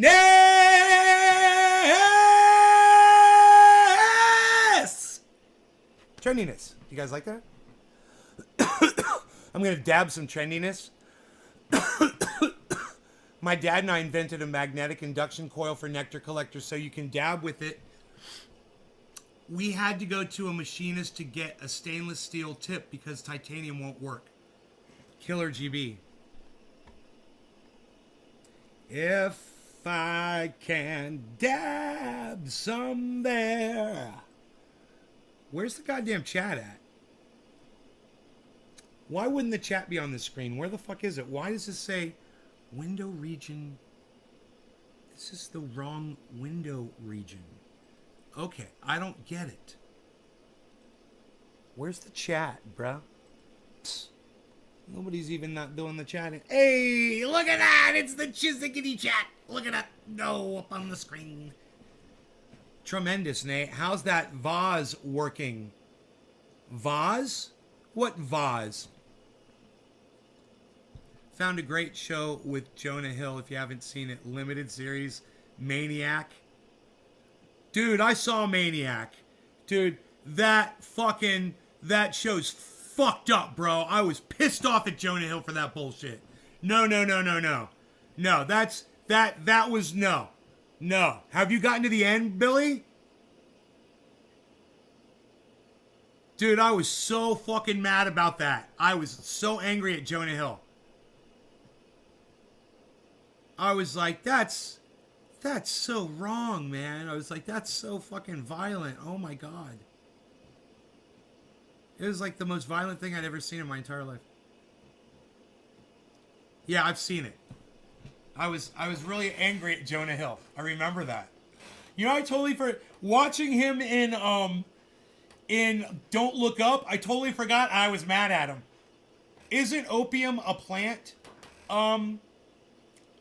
Opium is a plant. It's a flowering plant, I believe, yes. They're called poppies. I think opium comes from the poppy plant, I believe. But opium comes from a plant. How's that? It's like THC comes from a plant. It's a fucked off version of Black Mirror. No, I haven't. I'm enjoying the period films worked in so far. I'm on the Middle Earth shit. Billy, it's disturbing. I'm just warning you. If you're not disturbed by shit, violent, really violent, horribly violent shit. I got really angry when I saw how violent that shit got. I was like, they lure you in and then they do this shit and you're like, what the fuck just happened? Oh my God, I didn't sign up for this at all. This is not what I thought this was. Oh my God. It's so bad. It's like American Horror Story, bro. It's like when you're watching American Horror Story and you're watching what they could do and you're like, oh my God, can you do that? Can you do that in a movie? Oh my God. Oh my God. That is so bad. American Horror Story. That is so bad. I kept watching. I watched the whole thing. You know, I couldn't stop. It was so bad. Oh my God. Some of those fucking shows were so bad. Opium comes from poppies. Yeah. Poppy flowers. It's a simple process. Disturbed. I can watch anything. Oh, cool. Wow. Well then, dude, those shows you'd probably enjoy and appreciate. The ones that I mentioned. Because they disturbed me. Man, I was disturbed by that Jonah Hill movie. I was really disturbed by it. I was like, dude, I thought I was watching one thing and then it turned into something so ugly and vulgar and I was like, oh man. I just wasn't expecting it. Not with Jonah Hill. And I kind of held Jonah Hill responsible. I was like, man, dude, you're like, God damn it. I didn't know you were that kind of an actor, man, you know? But you are now. He's diverse. What can I say? It's great. He's great in that, man. He's great. Like I said, I watched the whole thing. I can't wait until blockchain YouTube is created. There already is one. It's Theta, I think. But once we get decentralized YouTube out there on the blockchain, it's going to blow up. Bro, I watched the Joe Rogan Red Band segment from the interview where he talks about his metaverse experience, where he's doing a whole thing in the metaverse, man, and he's got a room with sensors all around him so he can get up, right, and he can move, and his character moves with him. And he does this when he talks in the metaverse. People see his character like doing this. You want to do that? You want to do that? It doesn't matter. You do whatever the fuck you want, and this shit will track you almost. It's spooky, man. Red Band Virtual. I checked it out today on YouTube. He's got 4 hour 20-minute fucking Twitch live streams of him playing this virtual shit, shooting pool with his friends, fucking sitting down eating sushi in a sushi bar with his buddies that look like Elon Musk, and one of them looks like kind of like Gumby. I don't know. Another one is Boba Fett. in white, like snow outfit, like white and gray or some shit. Have you watched The Platform? It was a different movie. No, Dave D, I have not. What's up, Dave D? You jumped up a human once in a dream? Google's heavily dude, I once shot a motherfucker in a dream. It was the most realistic, crazy thing. And then I realized, I was like, I really thought it was happening, and it was such a vivid memory. I was like, wow, man, okay, so I really could do it. I guess I decide to shoot somebody, and I didn't even fucking hesitate. And you know what's crazy about that dream? I never found out who it was I killed, and I never saw their face. That was crazy. That was a crazy dream. But their girlfriend came and dragged them to the car, threw their body in the car, and took off.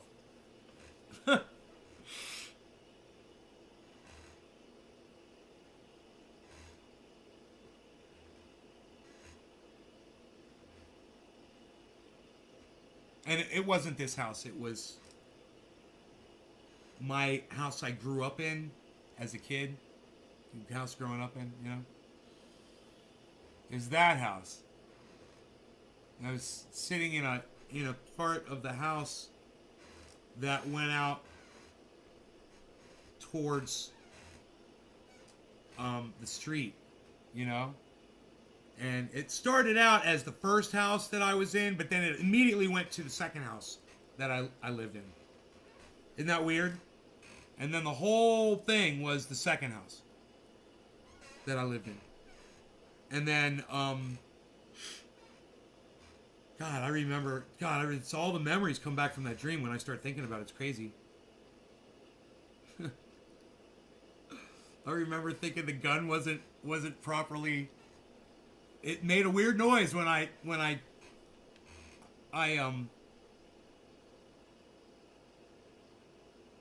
loaded the chamber, man, you know, clack, clack, and something was loose. And I was like, I remember having the thought that was different. That, you know, it's almost like Neo in the Matrix when he sees the black cat twice. It was like that. It was like a moment like that, but I didn't realize in the dream that I was dreaming. I was like, that was weird. I remember thinking that. I was like, God, I hope it fires. I remember thinking that. And it was like one motion, man. I just pointed and shot 4 times through the door. I saw the image of the person through a glass window, right? And I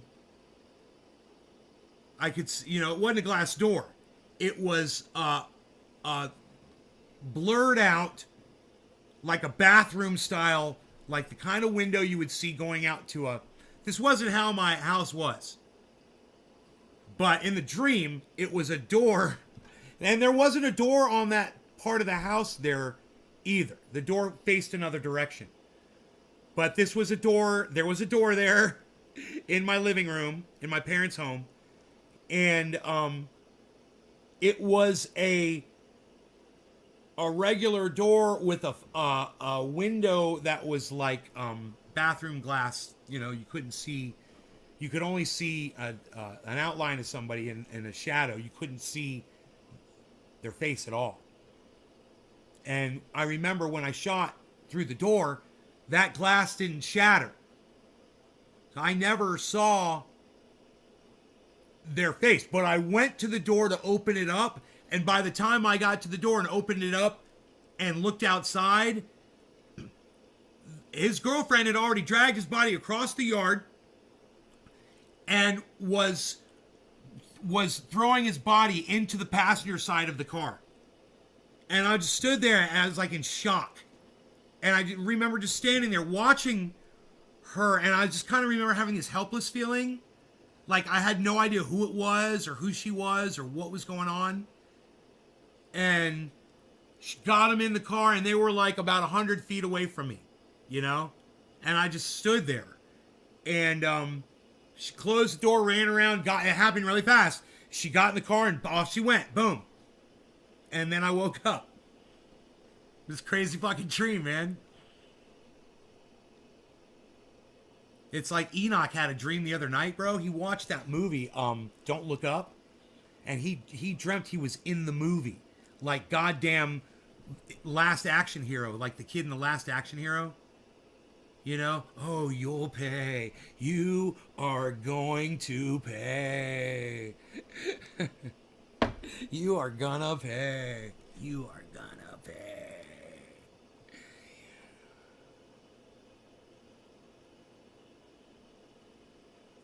Tokens in order to be a validator. Wait, what are we talking about here? No money exchanged hands. Wait, I'm sorry. Let me catch up with y'all. He's kind of Hollywood dingbat. In real life, his dad is Dick Feldstein and his uncle is Alan Rufkin. Grew up rich, but now Jonah promotes eating tree bark. Google is not invested in Theta. Killer GB there's in D Live and Odyssey. Google is heavily invested in Theta. There is a reason. Google is not invested in Theta.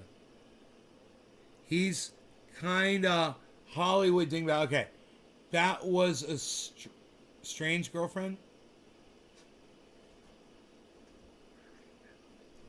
What? The one who took her boyfriend's body from the... I'll say this, she's fucking strong to fucking drag him across the yard before I could get to the door to open it up.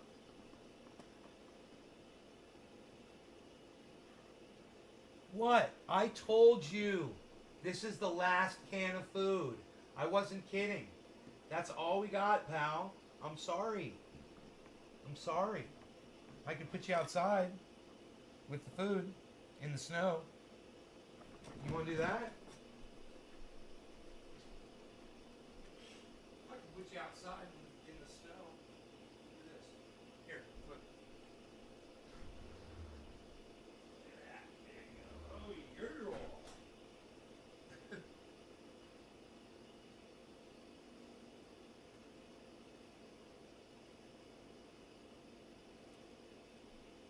He's eating.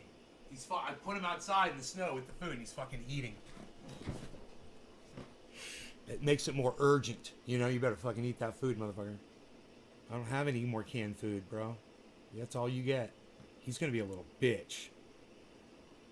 We wanted a currency that we control decentralized. Now we want big corporations to buy in the hypocrisy, says Joe H. To buy in? Well, they can buy in all they want as long as they don't control it. I had a dream that a buck-toothed dog bit me.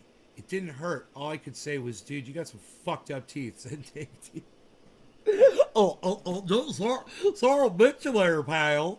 Oh, some butt teeth. What was his name, Goofy? Yeah, the dog's name was Goofy. That happens to me a lot. If you wear a watch, you can look at your watch to see if you're dreaming. It'll be different. Really? You have to hold tokens in order to be a validator, says Oracle. They were given tokens, no money exchanged hands, says Joe H. Hippie chick, Billy. If you want to have and remember crazy dreams, wake up an hour earlier than normal, then allow yourself to pass back out. You won't reach REM sleep and you'll remember it all. Billy Valentine. Really? Did you just make that up, Billy? Or is that real? Hippie chick, strong. Theta Labs. That'd be so funny if Billy said, no, I just made that shit up. Theta Labs is staking 5 million Theta tokens for Google. Says Joe H. All right, we're all caught up on the chat, guys. How about we make some coffee? Wait, it's 4:20 in 4 minutes. Let's see if I can get the coffee going and get back here by 4:20. Let's see if we can get the coffee going. We don't have a lot of time. If we don't get back to 4:20, right back to the podcast, it will be a crime. It will be a crime. So, Trendy Nate put the coffee in the Keurig 2.0 and hit the button, ran to the fridge to grab his creamer, though. To grab his creamer, though!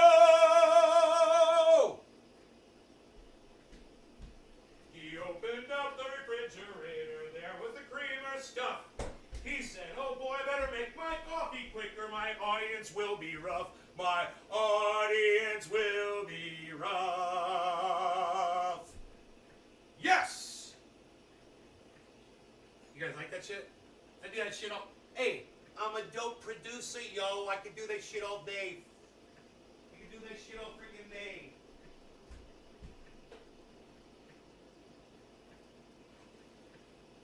I'm singing opera. Hey, I'm freaking singing opera. Singing opera to y'all. I'm singing the goddamn opera. Listen to me.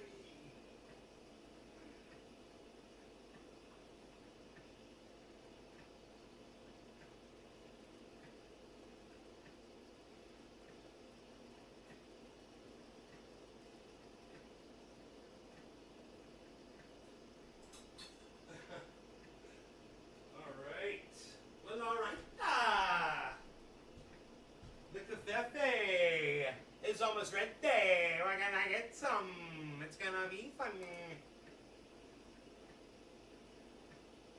I got my Rogies. My Rogies chilling on the couch. My Rogies on the sofa. Rogies checking me out. He's like, yeah, you ain't hooked me up at all today, motherfucker. I'm like, dude, you had the last 2 bites of my fucking hamburger. Are you kidding me? That was the dopest fucking hamburger on the planet. That fucking burger today, I will fucking tell you about that burger. Seriously. Look, it's the one I made yesterday, and it sat in the Cool Whip container overnight in the refrigerator and congealed. I took it apart really carefully. I took the lettuce off of it, right? And I took the 3 parts. I took the burger patty with the cheese. Remember the way I built it? Right? So I had the bottom bun face up. I took the top bun face up. Put them in the toaster. There's nothing on either of them except mayonnaise on the bottom bun, right? The hamburger had everything on it. I took the hamburger and put that in the toaster oven, 325, about 15 minutes. 325. Dude, that shit came out perfecto. Fucking perfect. It was so bomb.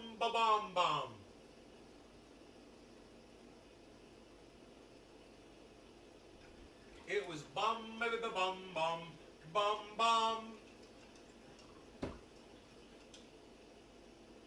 It was dope bomb. It was fire. Fire! The kids say fire? Then she was the gas. It was the gas. It was the fire. I'm the god of hellfire, and I bring you fire. Yeah, I'm gonna leave the cat outside for a little bit. Hey, look at this. Hey, look at this. No. Shut up, you very good. Look at this.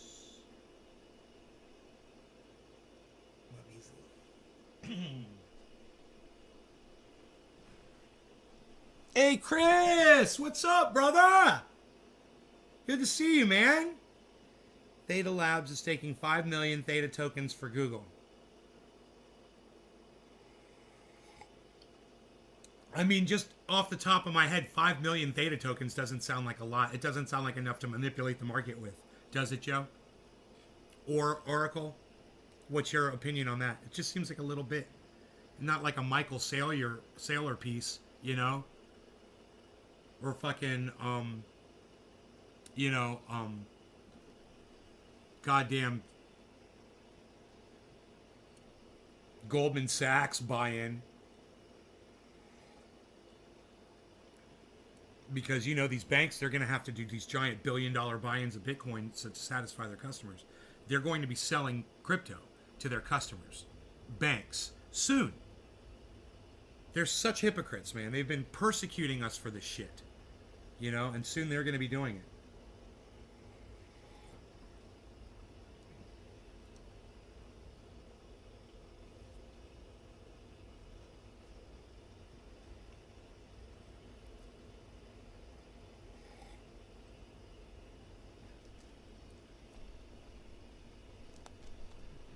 Hey, man. What's up, everybody? How's it going? I'm enjoying this kafefe. A little cannabis action. A little kafefe. Talking a little smackola. Doing some dabbies. it's snowed outside, so it's freaking gorgeous. It's just beautiful. It's actually it's perfect outside. It's perfectly beautiful. It's just like not a dangerous amount of snow on the ground. You could drive in and out of here no problem. You know, it looks like to be maybe in some spots maybe 2 inches, you know, where it's piled up a little bit. And where the cars have driven, you can see the road underneath, you know. I just never get around to writing it. Yeah? Awaiting a new summary? Huh.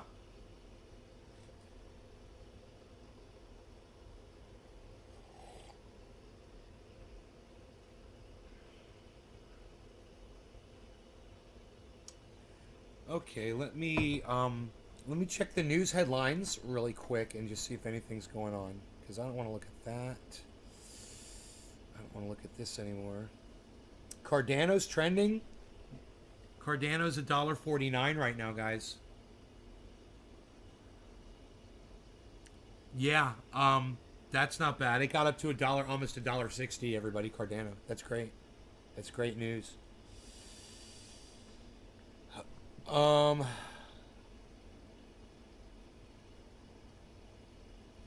Okay, the jurors have resumed deliberations on the Ghislaine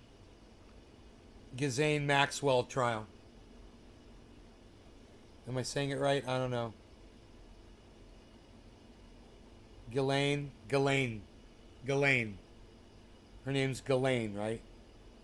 Just don't even look at the is. Ghislaine Maxwell trial. And that's what's trending on my Twitter. So everything's probably different for everybody. I don't know. It says the IRS is trending right now.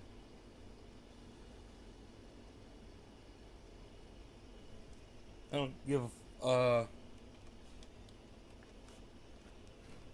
don't have too much of a yearning to click on that one. I just don't feel like yelling and screaming right now. I'm just checking out the headlines. 96. Okay, look. Dude, can you give me a 1 in the live stream right now if you've ever heard me preach on here about the dangers of practicing sports and cheering on these sporting events during a pandemic? Give me a 1 in the chat if you've ever heard me say this. Check this out. You guys are just going to be like, pfft.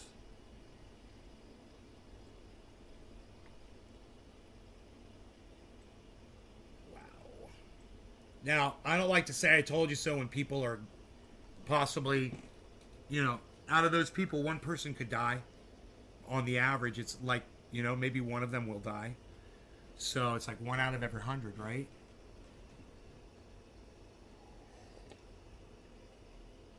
I'm not celebrating this at all, but I am celebrating the fact that I told you that this was going to happen. I'm not celebrating the fact that this happened to them. I knew this was going to happen to them. I told you guys, this is dangerous. It's not worth it. Find another pastime. Don't support this, because as long as there's fans that are supporting it, there's, you know, supply and demand. But if you don't mind putting their lives at risk, I mean, Jimmy Dore certainly doesn't.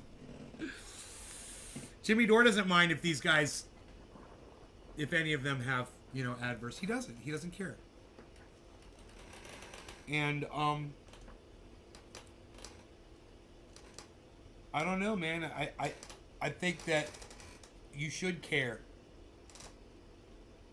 enough to the point that you don't support sports during this time. Why would you expect people to get in each other's faces and breathe on each other during this time?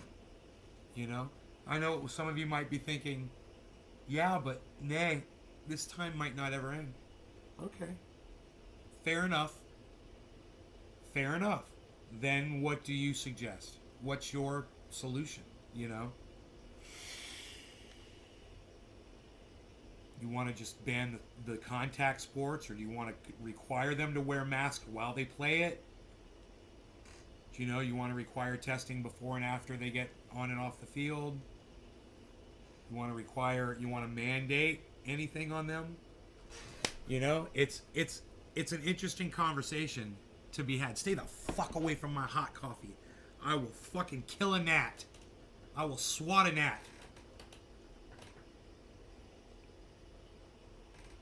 I cleaned all the snow off of my carport, and it snowed enough that I need to go back out there and do it again. You know, if it's going to keep snowing.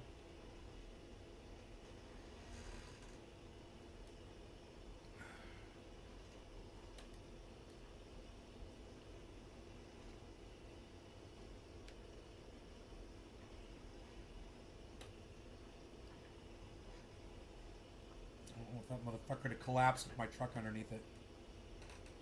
But I don't know how much more rain we're supposed to get. I guess I should check the weather report, huh? And see what it says. Because it changes from, you know, every 12 hours or so. Now it says we're supposed to get a total of a quarter of an inch of rain. And then less than, it's 0.09. So almost a tenth of an inch tomorrow. Then a tenth of an inch on Wednesday. So we say that that's times 7. So we could get an inch of snow in the next 3 days, maybe, is what it's predicting. But it's definitely freezing, man. 27 degrees, 27 degrees, 30 degrees. The highs today, 38. Then tomorrow the high's 34. Then the Wednesday the high's 34. But Thursday it's going to warm up to 46 with a low of 28, which is a lower low than the day before.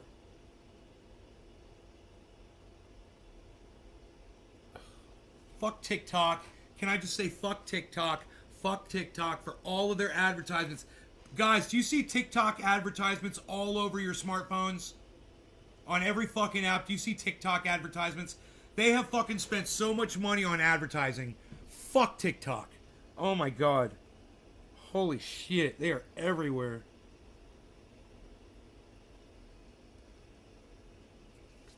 Did your rain dance bring snow? No, it was going to snow anyway, hippie chick. It wasn't the rain dance. We talked about that when I did it. You only hear what you want to hear, hippie chick. Isn't that funny? A fucker called me to fix his truck. He said, no TikTok ads on mine? No. You can do so much, though. Bitch, that about clown actor artist said, Gomer the mechanic to you. What the fuck? Fuck dick talk. Fuck it. Dick talk. It's because, Billy, we're all getting a personalized ad experience, right?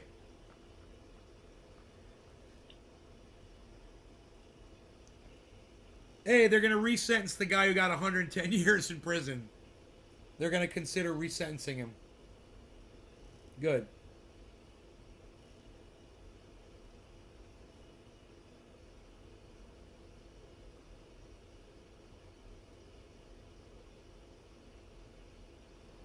I love that it's still on CNN's webpage. It says Candace Owens tries to explain away Trump's truthful vaccine remark. I love it.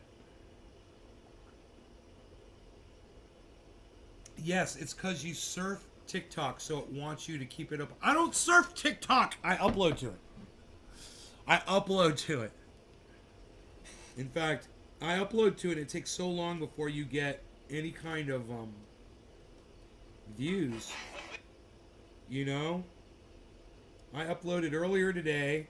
Dude, I uploaded a video about a month ago, maybe 2 weeks ago. It has 13 views on my TikTok. And it's a beautiful video. It's a video of these termites. Have you guys seen this? These termites exiting a fucking tree in the sun. Me and Lumberjack John are standing there. We're just like, what the fuck were we looking at? I thought it was cool.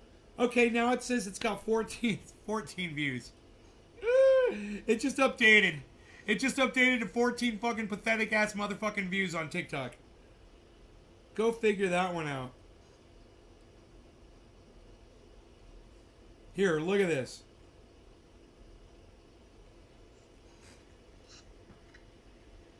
Oh, TikTok, you can't go. You can't turn them sideways, huh?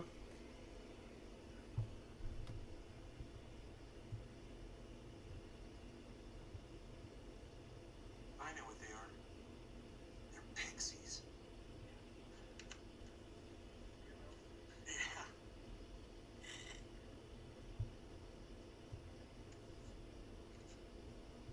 Oh, wow.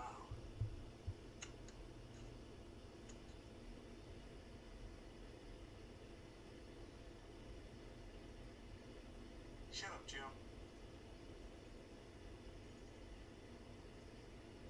Dude, wouldn't that be crazy if they, like, formed a smoke ring?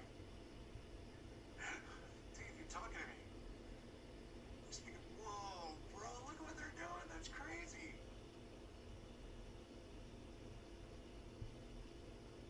It's like a little mini snowstorm. Freaking termites.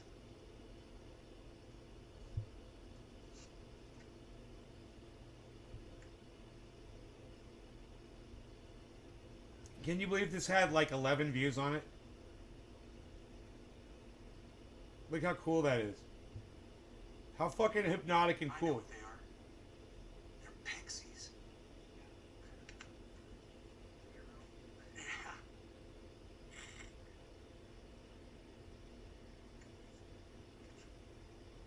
Oh, wow.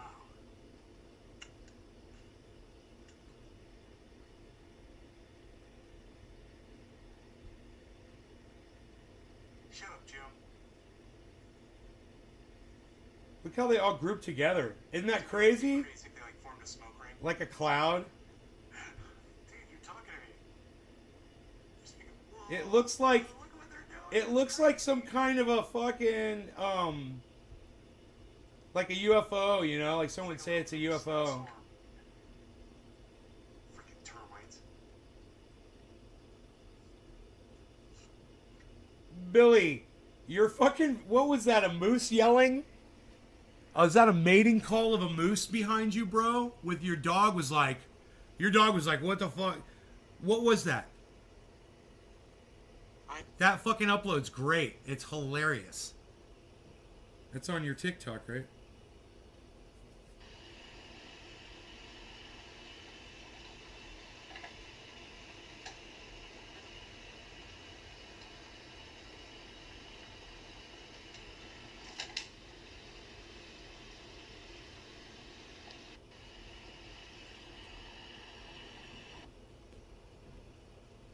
There ain't nothing going on right there.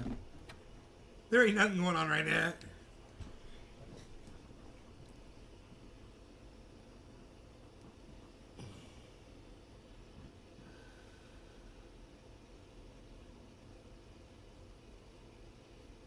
So I guess these NFL players are giving it to each other, huh? By playing? Is it because they're playing in football games with each other that they are getting that 96 of them have it now? And they brought it home to their families, and now how many other people have it? Is it a super spreader? Started from the NFL? What strain is it? You know, which variant?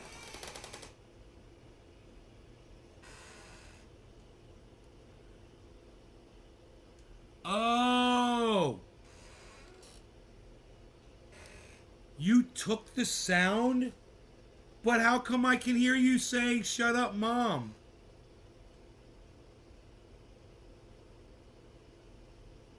What is it, mixed? It mixes your sound with that sound?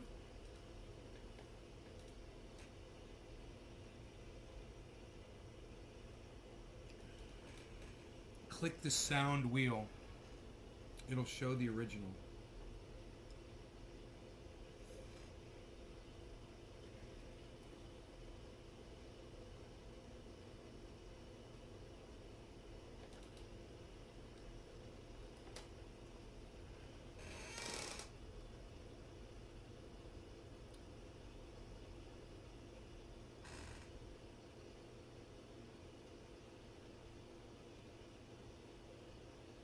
LA teen killed in dressing room during police shooting ID'd. Body cam video to be released.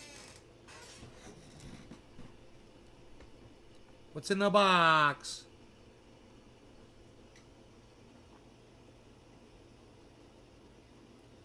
Second time capsule found at former site of Robert E. Lee statue in Richmond.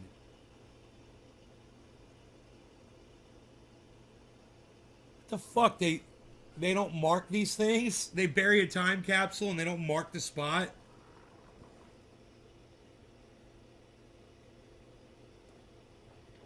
What the fuck?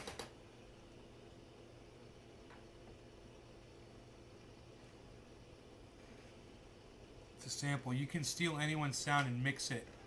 Video to duets. Oh. Oh. That's how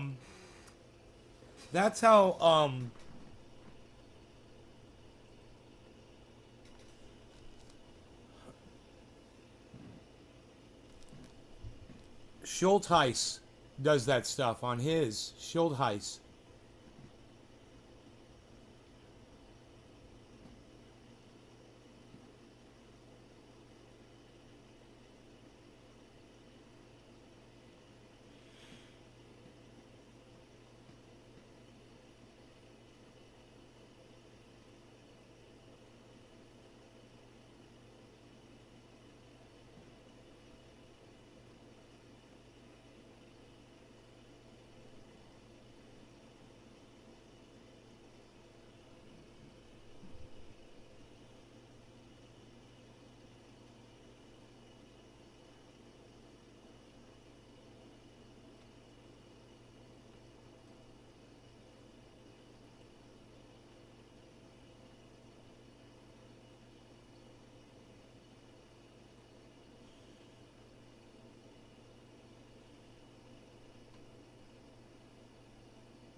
Whoa, did this thing start playing?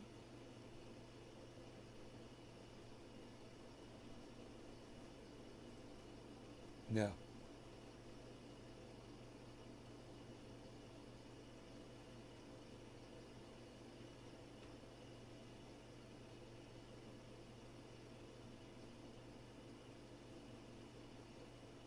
What? Dude!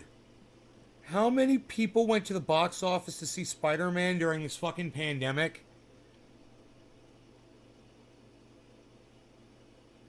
$1 billion worth of people in the last week.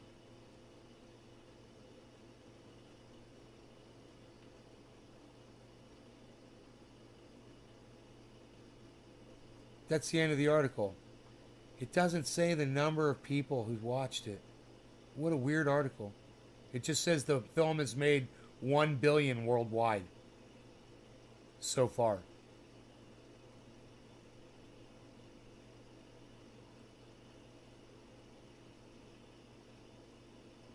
Five days and 11 days, respectively. The film reached the milestone just 12 days after it was released. Only 2019's Avengers Endgame and Avengers Infinity War reached that mark in less time, at 5 days and 11 days. So Spider-Man is now the third fastest to reach 1 billion in history. So I hope none of y'all catch nothing from going to run to the fucking rat goddamn...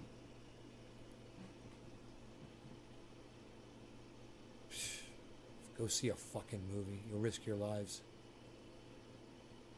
It's crazy, man.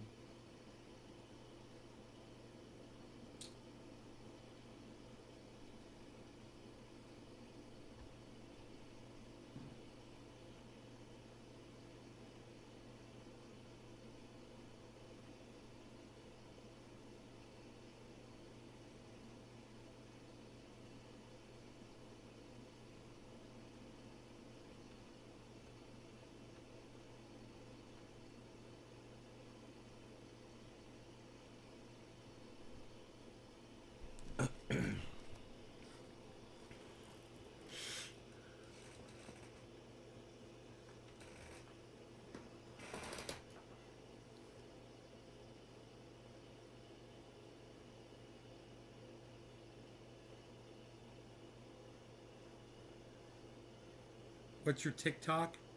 I'm at Nate's Garden Show on TikTok.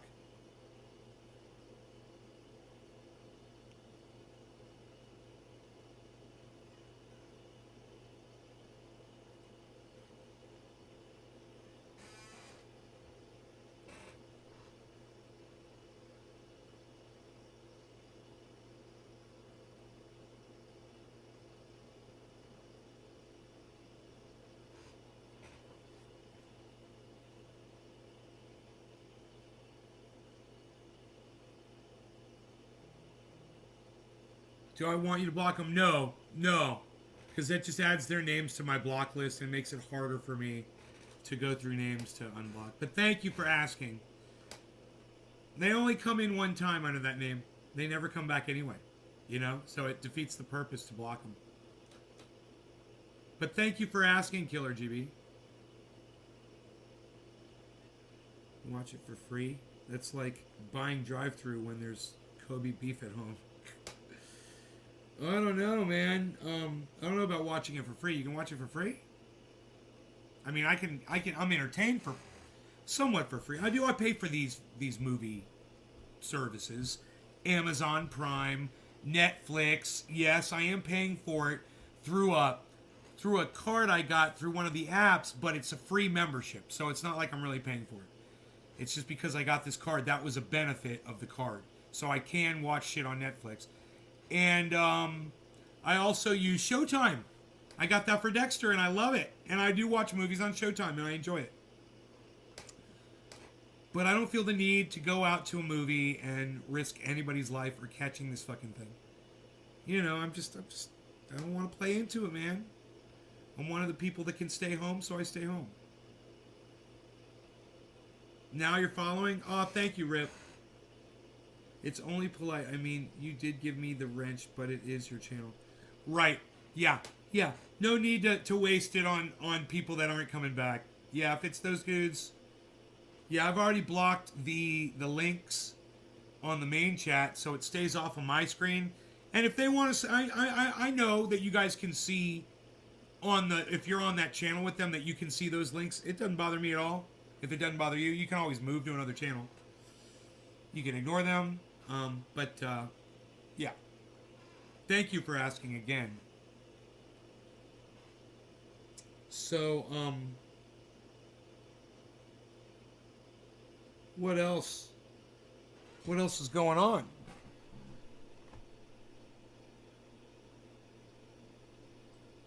Let's see.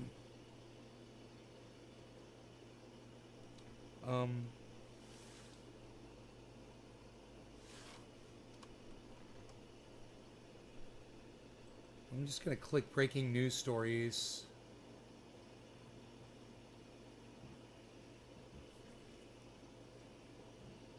Oh, do you know what I think, guys?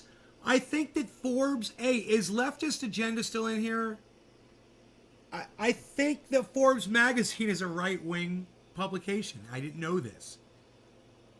But, man, I was starting to just kind of think about the material that they keep putting on YouTube, just from the videos that they promote. And I'm looking at the way they title the videos. And it's stuff like really favoring people like, believe it or not, I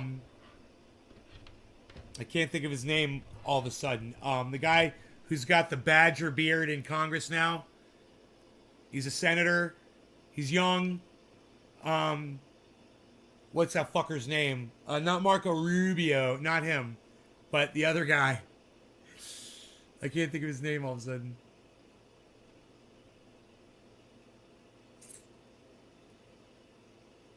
God, but they glorify senators like him. And in the titling, it favors those guys. And when you go and you watch the video after reading the title, you realize it's not really what happens in the video.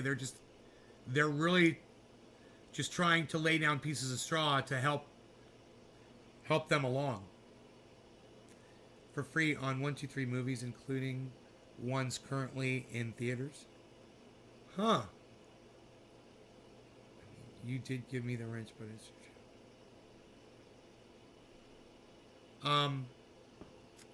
You know, I'm sitting here right now. I'm trying to remember.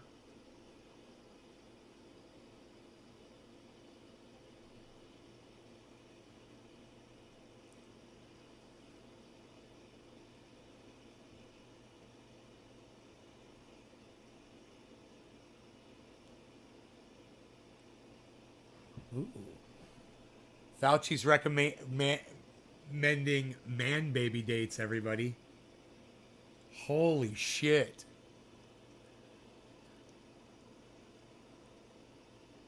Five hours ago on CNBC. I could pull that one up, but I'd probably get in trouble. Taliban says, no need for Afghanistan election commission. Of course they did. Of course they did. Come on. No need for women to work anymore. No need for you to have internet.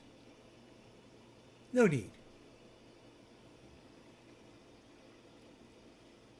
Forbes official bias rating is as follows. Forbes has a center media bias rating, meaning it does not predictably publish news or opinion content of the political spectrum.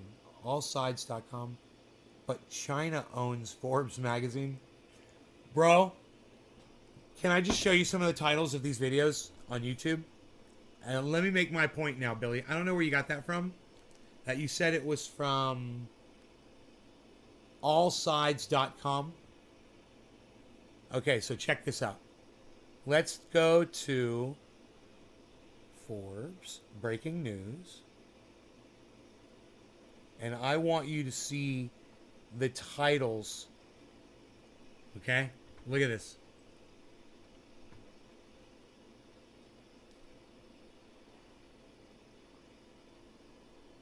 Josh Hawley top moments.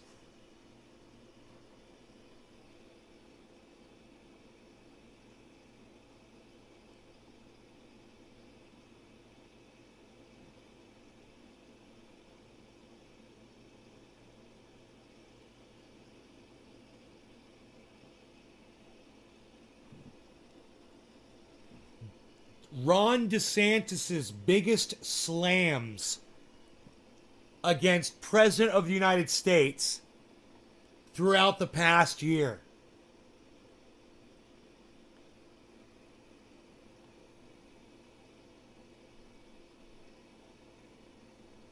Steve Forbes responds,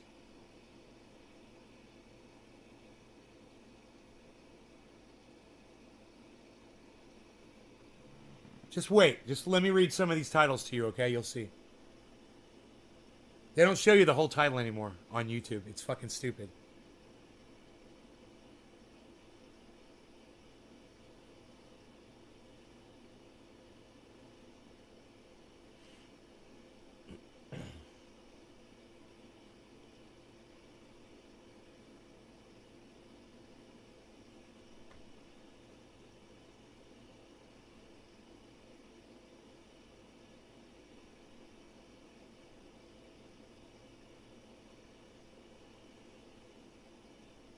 It's This Year Rewind. They're doing a bunch of This Year Rewinds all of a sudden. These were all just posted, so let me get through all this bullshit fluff.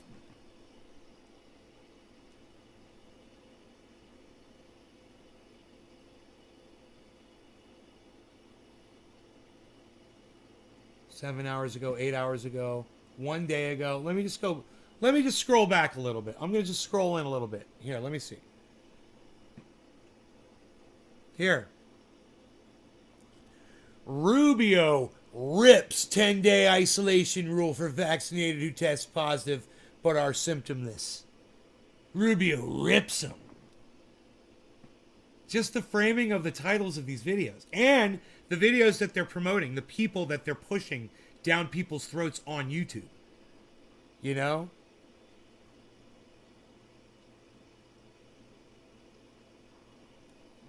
But I love the way they frame it.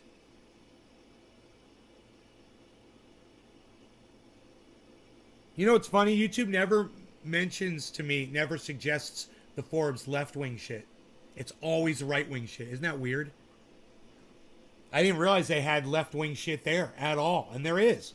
There's a lot of things like they're talking about Biden. They're talking about Biden again. There's two Biden ones.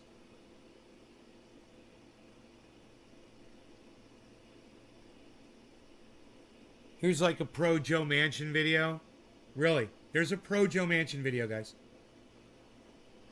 It says Joe Manchin encourages Americans to get and spend time with family over the holidays. Why give him a platform, you know? Well, after what he just did to all of us. What he just did to his own home state. You know, it's vulgar. This is vulgar. Top moments.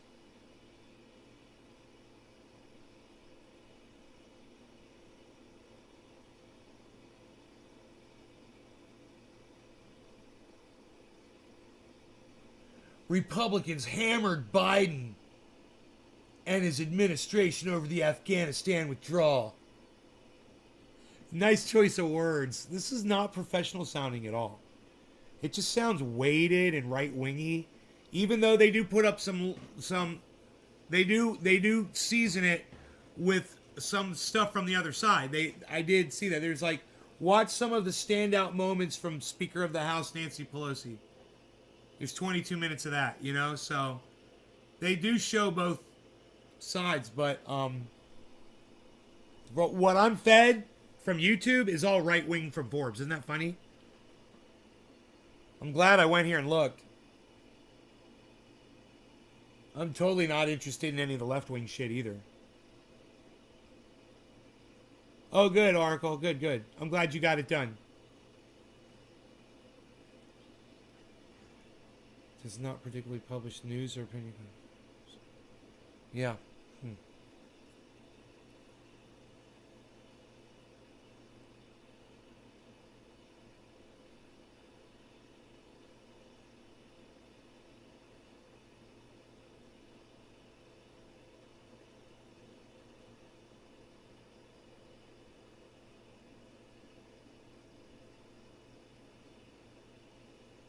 Huh.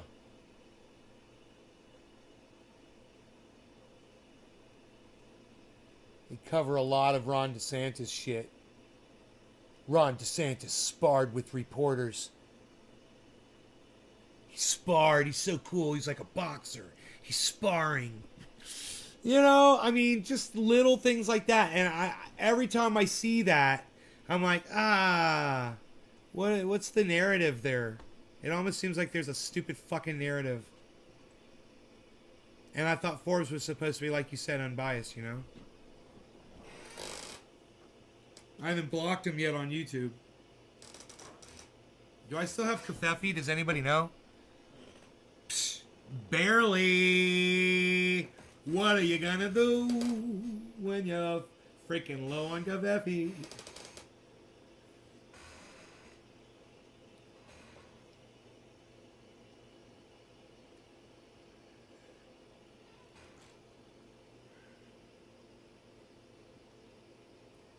You guys, sushi's number 1 right now on the list. That's one of my picks, sushi. Look at that. 18.42%. And Moon River, that's one of the picks that we got from Lark Davis channel. That's number 2 at 12.4% in this down market. So those are good to know. UFO is up. Uniswap is at 19.3. Synthetics is $6.39. Cardano is hanging in there at $1.50.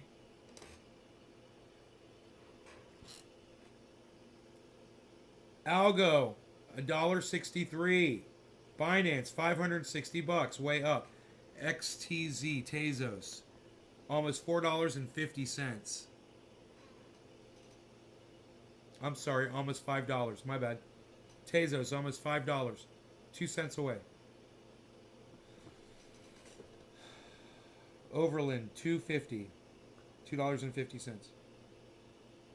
VET, 9 cents, almost 10 cents, guys.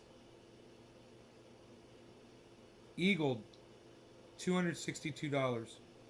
VRA is up to 4 cents. VRA is 4 cents, guys.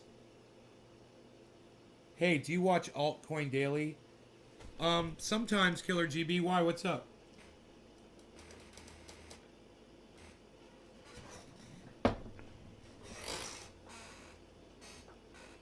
You should check out their latest video on what Charles Hoskins talks about. What? Tell us what why don't you tell us what he talks about, Killer GB? I'd rather hear it from you. What's up? What's your opinion? I like hearing from you, bro. You helped bring me into this world. What you got?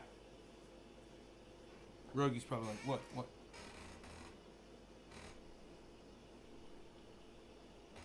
That snow outside so beautiful. I love it.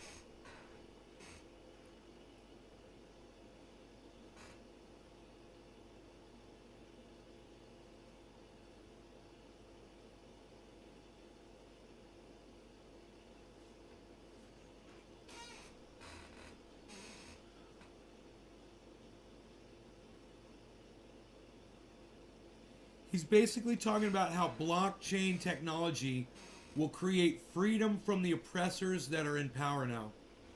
Yeah, I totally agree with that. That's what I'm trying to tell all the communists and socialists about on frickin' in Twitter Spaces, bro. You know, I'm like, dude, this is your answer. You don't have another choice. If you're going to rely on the government, Jesus Christ, I couldn't believe how many of my audience was trusting the government yesterday, or was that this morning? I can't remember. I was like, if you trust the government to mandate you, and people were like, yes. I was like, oh my God. To put something in your body, and you trust people like, you know, Grouchy. Oh God. Oh my God, it's so bad. Hey man, don't look up. You know, don't look up, folks. Just don't do it. Do what you want. Like I said, man, I'm up on a mountaintop. I'm safe from that shit. I know some of you aren't, though. And I feel bad for some of y'all that have my sentiment, that don't have my separation from this fucking, these goddamn race of rodents that you're fucking running around in. You know? People like Jimmy Dore that don't care if they give you something that kills you. Think of how petrified are you knowing that there's people like Jimmy Dore out there now? How terrified are you? There's literally people out there like Jimmy Dore. Does that terrify you? I mean, has anybody actually said it? Has anybody actually said the words?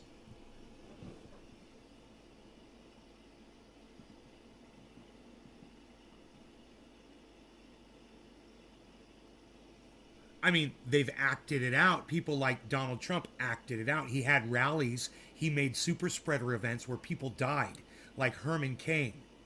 I gotta check out these Herman Cain awards.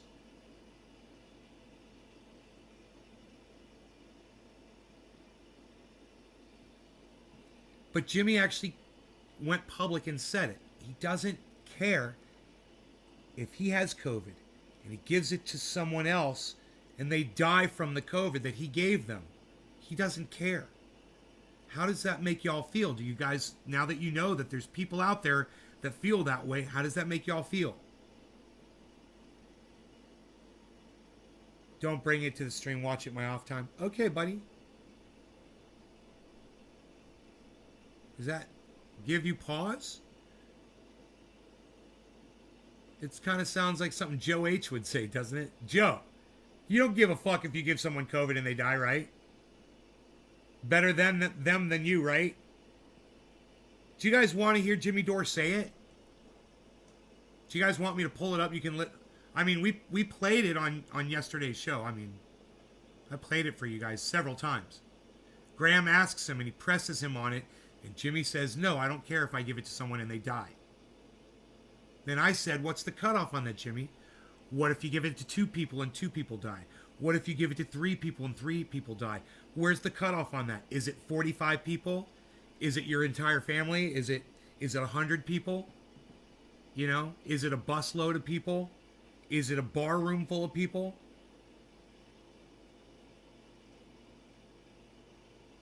You know, is it a small concert hall full of people? You don't care if they die? I mean, what's the cutoff on that?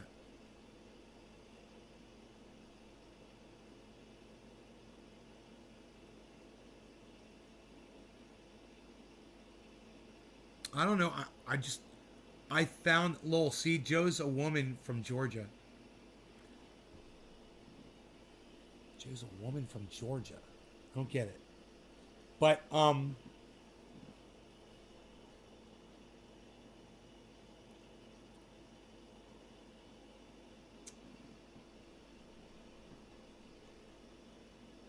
want to die, they can get the vax. That's what that's Jimmy's thing. But Rip, you can die. You can die if you have the... My uncle had the... and he died.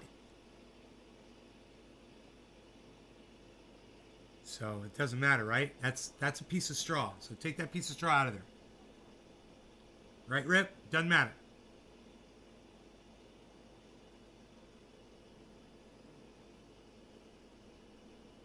What's up, Chriser555?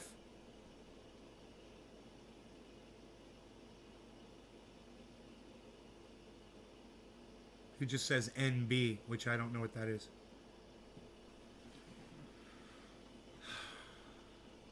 Well, I come from Alabama with a banjo on my knee. Billy. I love that part. It's so fucking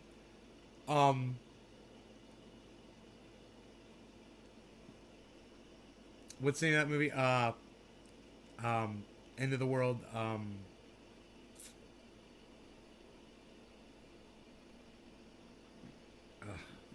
Forgot the name of the fucking movie. But it's so that movie. You can get the flu if you have a flu shot too. Less likely, blah, blah, blah. Been through this, right? I don't want to give it to anybody. You know, when I'm sick with the cold, I stay home from grocery shopping and stuff. Back before we ever had a pandemic, do you know that when I was sick, I would avoid contact with people because I didn't want to give them my sickness. Were any of you guys like that too? Do you guys remember back in the olden days when we used to get colds and the flu and shit, and we would stay away from our family members and we would stay away from people so we wouldn't infect them? We would kind of self-isolate. You guys remember those days? You can't do it with this, though. Let's just give it to everybody because it might kill them. I just found out that a dude working... It's coming to me. Armageddon. It's very Armageddon. Yeah, like I'm from Alabama with a banjo on my knee. It's like a scene from Armageddon. Less likely.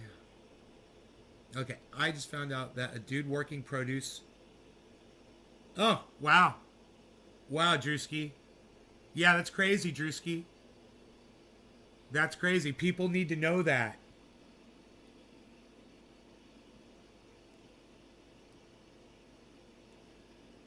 You know? And people need to know that. But super spreader, bro. Super spreader. Super spreader. Super C. Super C. Super C. Where's my cell phone at? Super C. Super C. Super Super C. Super C. Super C.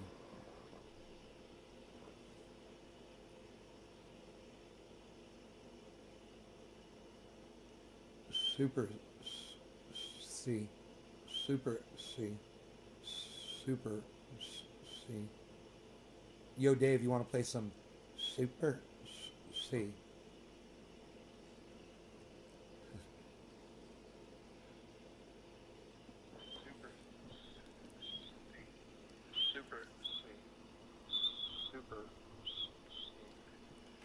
Yo, Dave, you want to play some Super C? Super C. Super C. Super C. Super C.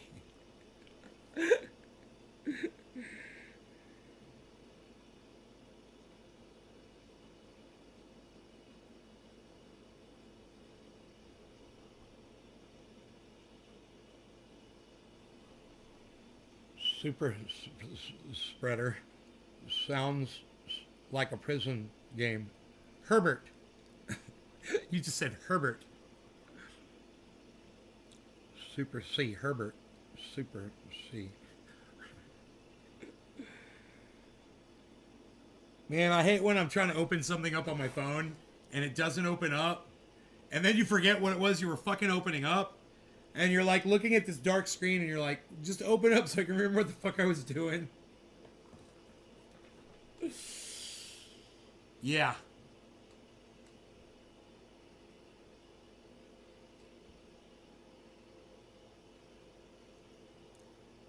Super C.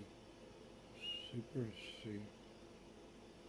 Look, if I go like this, I'll know what it was. Oh.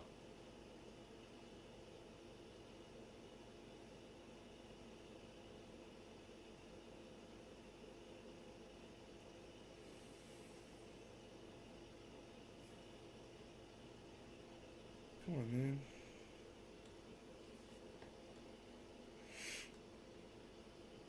Where's that stupid app at? There it is. Let's see if it opens this time. Billy Ballantyne, what is your TikTok name? Is it the Ballantyne collection? My impressions are good. You should hear my Alex Jones. Oh, you already have, haven't you?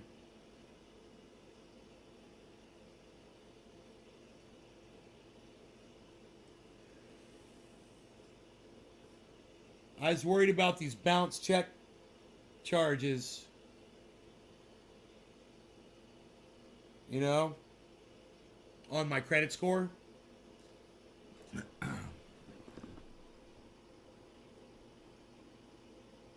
Buffalo.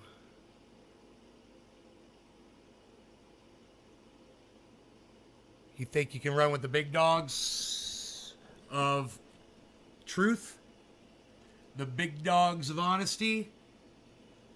Let me see your fucking social score number. Oh, you guys want to talk about that fucked up shit? Could you imagine that's my social score number? I'm fine. They're not gonna fucking ban me from the goddamn grocery store.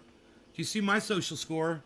But all of a sudden I fuck up, I call the wrong person the wrong name, and my social score starts going down, and then I can't get a head of lettuce anymore.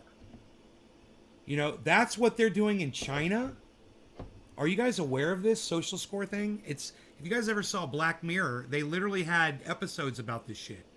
So if you guys watch Black Mirror, then you know. When, you know, that girl was going to her girlfriend's wedding, she was going to be the maid of honor, I believe. She was going to be in her friend's wedding. And she was all excited at the beginning of the show, and they had the social score. You know, it was a dystopian future kind of thing, you know? And she gets out, she goes to the grocery store or something, she's doing something, or she's uploading a video or something, or she makes a mistake, and it fucks with the algorithm or whatever on her social media score.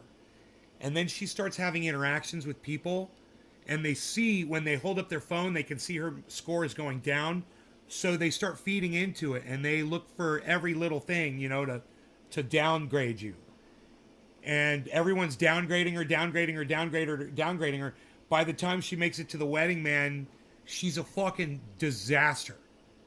And no one at the wedding, everyone's holding up their phone and no one wants to have anything to do with her. It's vulgar, bro. It is so fucking vulgar.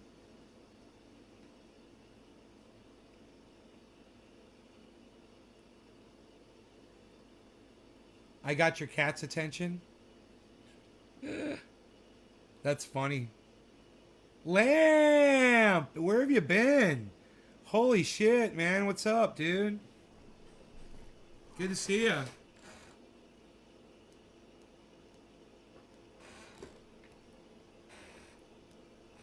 Look at Matic dropped way down, and Cardano went up. Ethereum is still over 4,000. It hit 4,000 and bounced back up, guys. Ethereum.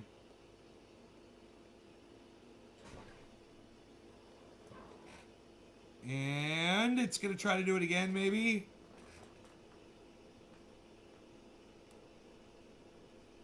Bitcoin's gone way down, but it's a week. It's a week. So we might be all right. Maybe people are putting money in their accounts now, you know, because the gift buying season's over.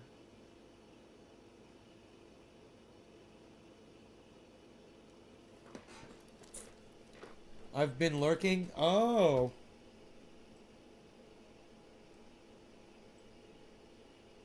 Well, welcome back, brother.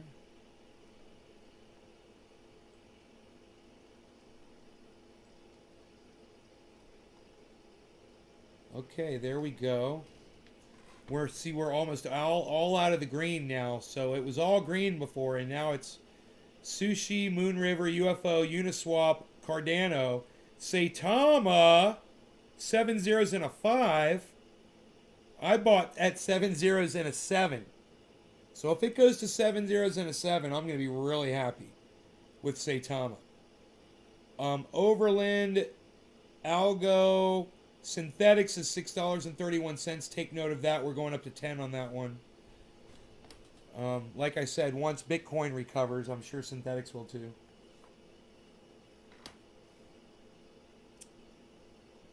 Tezos is going up to $5. It's at $4.91. It was at $4.77. Tezos, XTZ. Saitama to the moon. Hey, how's Shiba Inu? Shiba Inu.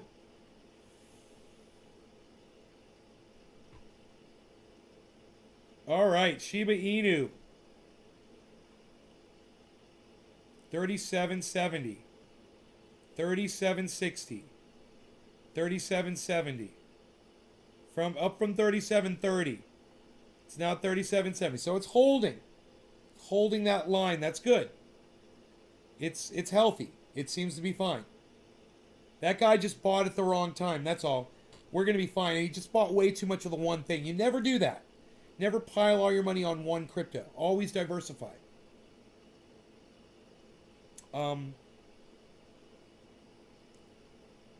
But dude, that guy's going to be real happy. He's going to be really happy with his Shiba Inu, I'm sure. He's going to make a lot of money. I can't remember his name. Oh, Fabian. Yes. Apostle Fabian, right? Apostle Fabian. Fabian, man. It's Fabian. So sushi is $9.24. Listen very closely to what I'm about to tell you. Sushi's 24 low was $7.64.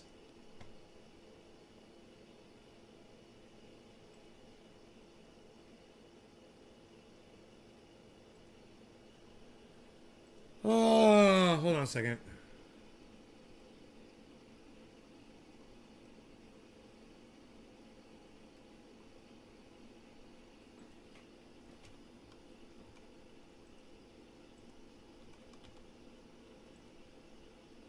All right.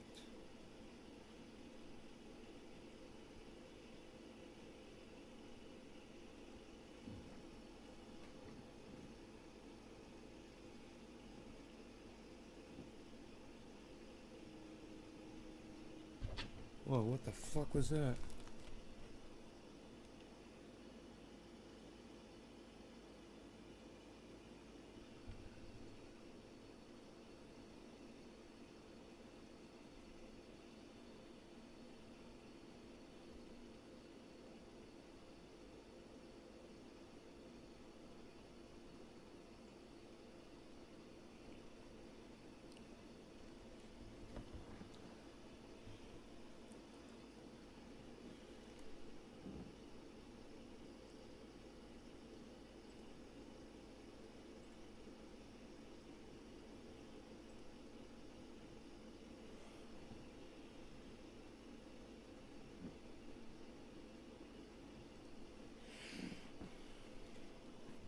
Give me a second, guys.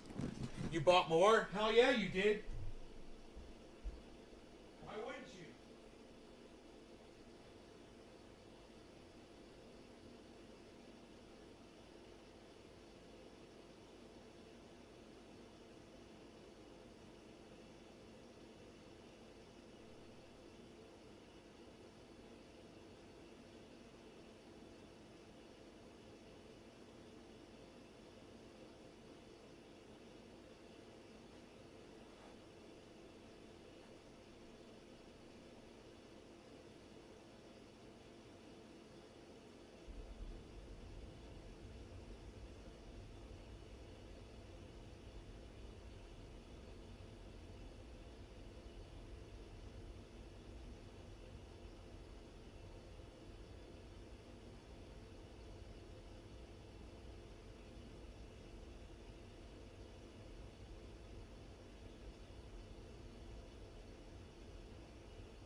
Bought more. 12.5 sushi was at $4.81, and now sushi's at $9.25.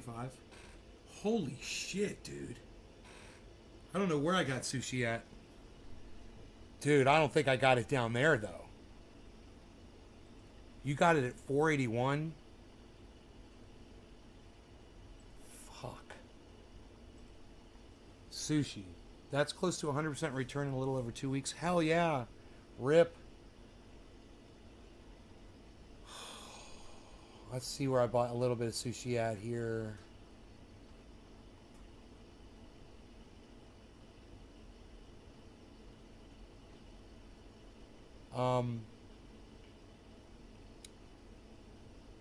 Dude, I got sushi so expensive, bro. You don't even want to know. It's horrible. I don't even want to say. It was such a bad buy. Okay, the first time I got sushi was when I got a little bit. I got it at $3.67. That's the first time I got sushi. $3.67. I'm sorry, my bad. That's not true at all. That was the fee. No. The first time I got Dude, the first time I got sushi, it was a little bit. I got $250 worth. And it was when it was, bro, I don't want to say it. I want to say how much it was. It was so expensive, bro. I got sushi so expensive. I don't even want to say. I just want to close out my live stream and go. Because I don't even want to say where I got sushi at. I'm looking at it and I'm just shocked at myself because I was such an idiot back then. God, man. I fucked up on sushi. So bad.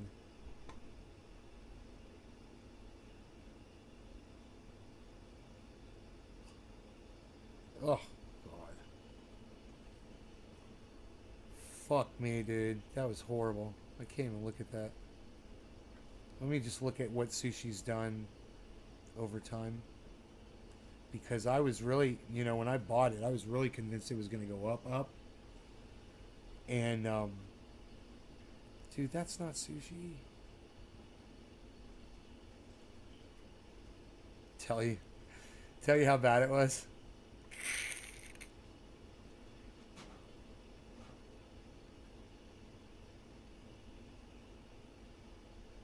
It was bad, bro. It's so bad. It's like the worst. It's way worse than homie spending $250,000 on Shiba Inu, bro. Even though it was on a much smaller scale, dude. It was such a bad pick on my part.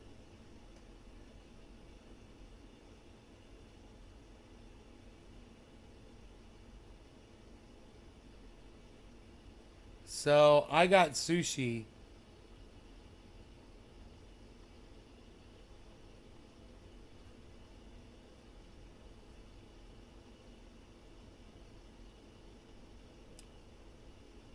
One day. What? Let me go to the 1 year so I can find it. Yeah, here we go. I got sushi when it was... It was doing so good, dude. And it shot up. And then so I bought more. Because it went up. I was like, it's going to keep going. And it dropped a little. And then dropped a little more. And then dropped more. Dude. Yes, Rip, I did. You got it. You got me. You got me. You fucker. Ugh. I got it at the wrong time, bro. I got sushi. You said between $16 and $18, bro. You nailed it. I bought it.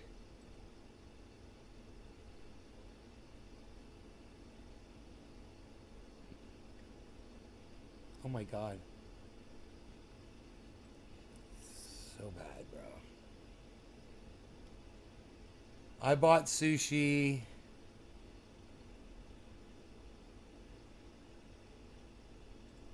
I didn't do a lot, you know. I didn't buy a lot, luckily. And not compared to some of the other things I bought. But I did go in.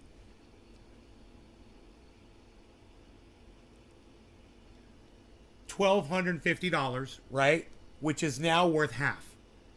It's now worth $657, right? I bought sushi, the first time I bought it at $19.62, March 11th. And then I bought it for $16.77 in April.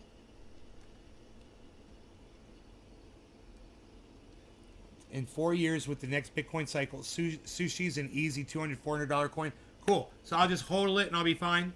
All right, good. Thank you, Rip. I will. Thank you. Long-term investment. It's only down 50% right now. But, you know, my portfolio is down $7,000 in the last 24 hours. So, no big deal.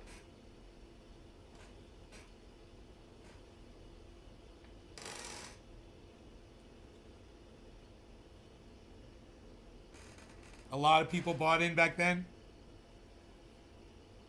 Dude, I was buying... See, unfortunately, I was buying all the wrong things then. I was, like, getting a little bit just to remind myself to get it when it dipped. And then I didn't have any money during some of the dips to buy any. You know? I should have gotten back on sushi when it was down to $4, man. And now it's freaking $9. Holy shit.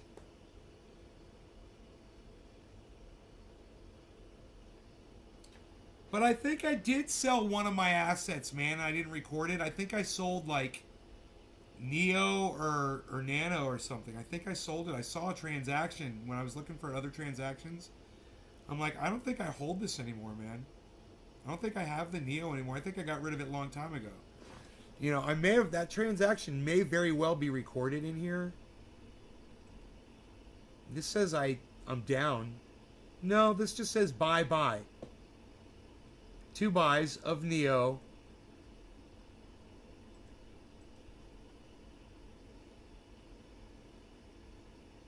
Huh. And one of them I notated where it was, and the other one I didn't. Fuck. I don't even know where I bought that, where I made that purchase.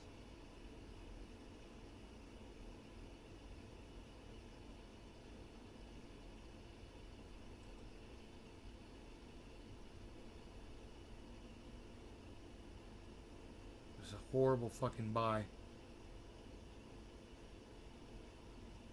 It's worth fucking $29. I bought it at like $85. But I don't know how much money I spent total on it. It's snowing again.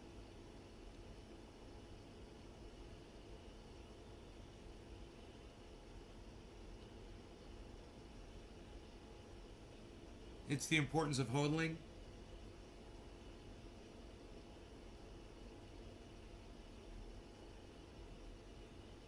Right on, Rip. You bought back in at $2 on Matic. Dude, I was tracking down Matic all day last night, bro. All day last night, I just said. That's hilarious. That should be the name of an album. All day last night. I was freaking... Today and yesterday, man, I was tracking down Matic. And, God, this stupid fucking app that I was using makes it so hard to track your purchases. And it said I had bought some shit, you know, and it doesn't show the swaps. It just says wallet swap. And it doesn't say what crypto you swapped it for. It's so stupid. I'm like, every other goddamn app tracks everything easily right in the wallet. And this one sucks my dick. God, it pisses me off. But, you know, I was able to track down most of the transactions, and it looks like I may have offed the fucking Neo, man. I don't fucking know if I got it anywhere else.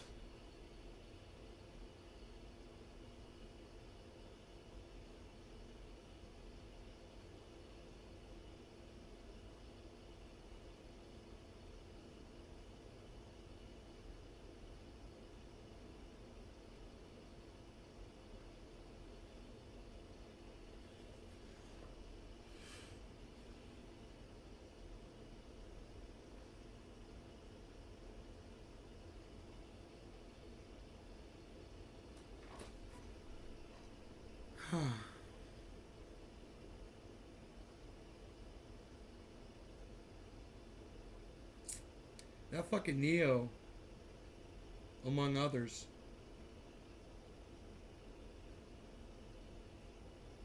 I try to move almost everything I can into my offline wallet, you know? I'm sure it's not doing me any good wherever the fuck I got it from.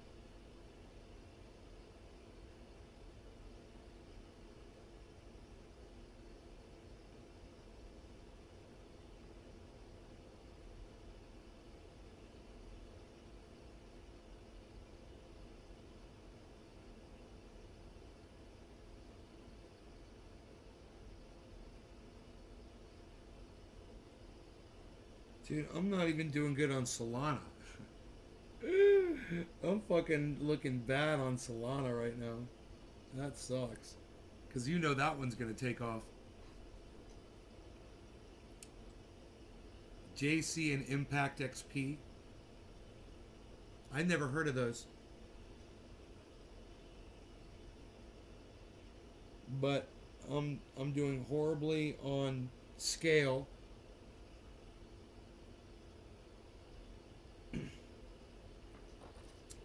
I'm looking for something that's about to goddamn zero out. I'm about to zero out on Tezos, on XTZ.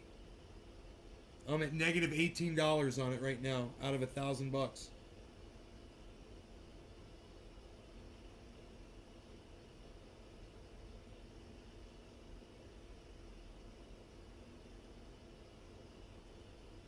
You know, you could wait for something like that to just get over enough profit to pay for all of your fees for trading and sell it off for something that's going up right now from the bottom, like sell it off for some sandbox, you know.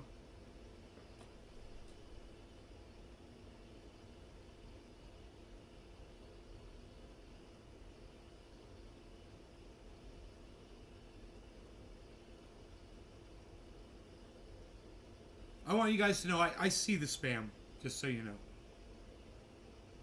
I just ignore it. Ravencoin.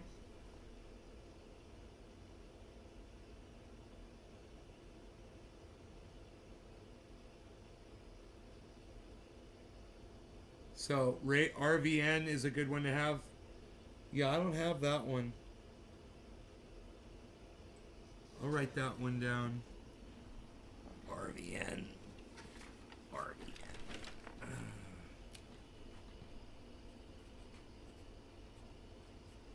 Yeah, I've heard of that one. RVN.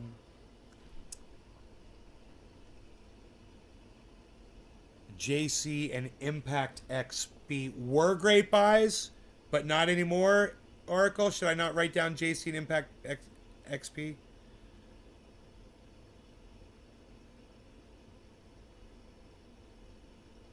A little bit of 8 metaverse tokens. If one takes off like Axie Infinity, I'll be set.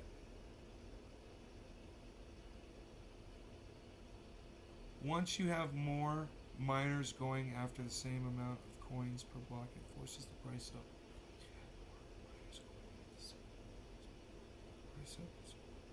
Right, Rip? Right? Impact XP. You like Impact XP.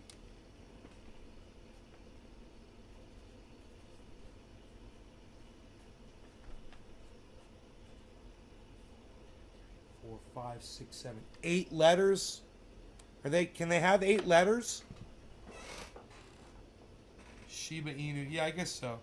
Right? 8 letters. Wait, no, Shiba's just Sheeb. Saitama. 1, 2, 3, 4, 5, 6, 7. Or is it only 7 letters? What's their letters, Oracle? They can have 8 letters. Impact XP. Okay.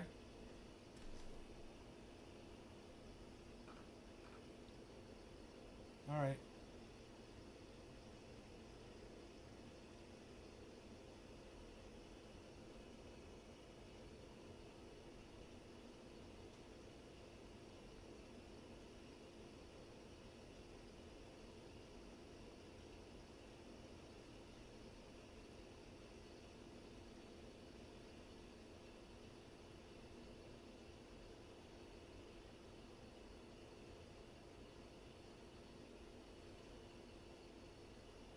Next year we can expect a $50 to $1 price on Ravencoin.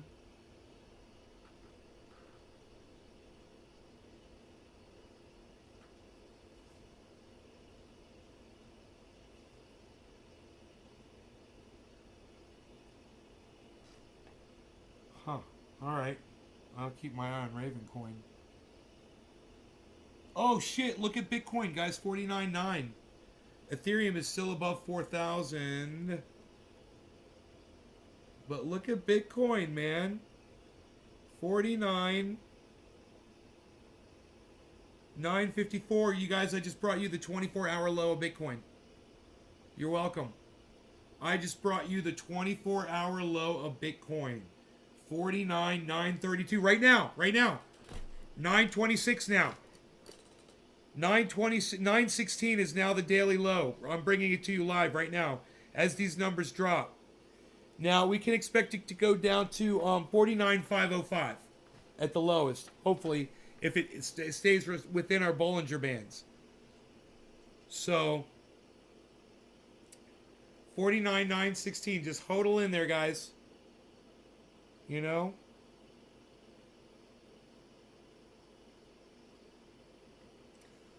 Okay, Ethereum's going to try to drop under 4,000 again. Let's see what happens. 475, 521, 402 lower bottom, 368 lower bottom, 439, 390 higher bottom, 411, 397 higher bottom, 250 lower bottom, 212 lower bottom, 199. It's going to try to go down, guys. Here it goes. It made it. Oh, fuck. It got under and went up, but it didn't have that. It didn't have that strong resistance. It went under a little bit. So now I've also brought you the daily low of Ethereum at 3996, guys. Holy shit. I brought you the daily low, the 24-hour low of Bitcoin, the 24-hour low of Ethereum, guys. Right here, right now. It's happening right now. Live on the show, man. I love to bring you these moments, man. I would love it if I had a producer, you know, that would take all these moments and put them together like all the times we covered stuff like this. Make a little highlight reel. That'd be so freaking cool.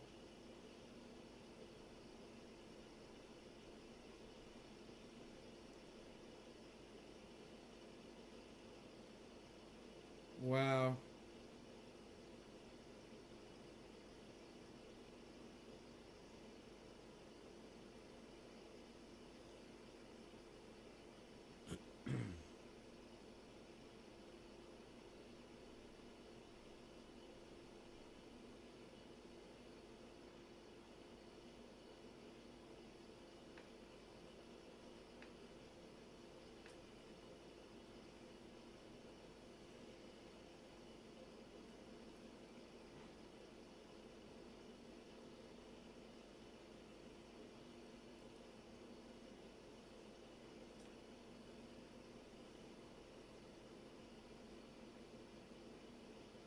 $809 is now the low. 983 is now the low of Ethereum. 49801 on Bitcoin. What a drop! What a drop! What a drop! What a drop! We wait for stuff like this to happen in the market so we can cover it as it happens live. You know? Look at Cardano is still in the green. Sushi is still up there pumping at $9.13. Moon River is $2.10. UFO is 4 zeros and a 28, almost a 29. Uniswap is $19.36. $19.38 now. $19.37, 39 cents now. $19.44, 1946. Look at Uniswap, guys. $19.47 now. Holy shit. 1946. Uniswap. 47. 46. So good movement on Uniswap there while everything else is dumping. Sandbox is down to 626, 625. Matic is at 263 looking awesome in a huge dip. Still looking awesome in a huge dip. Still worth a lot of money to a lot of people like me. Same with Cardano, worth a lot of money to people like me. Same with Ethereum's doing good. But for me, Bitcoin, no. I'm underwater on Bitcoin for sure.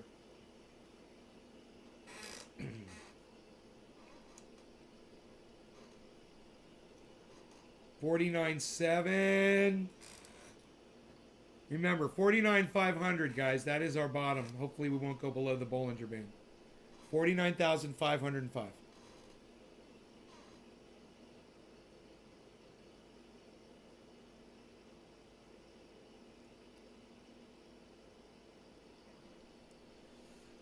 We're seeing a higher bottom on Bitcoin, a higher bottom on Ethereum. There we go, yellow marker. Green, volume, yellow marker. We've got a turnaround, guys. Ethereum's doing it. Maddox turning around. Let's see what happens. It's going to fight. Let's see what happens, man. I don't know why the fight is happening right here. It's a weird point of resistance, I must say. Just 49. It looked like 49,800 maybe. 49,700.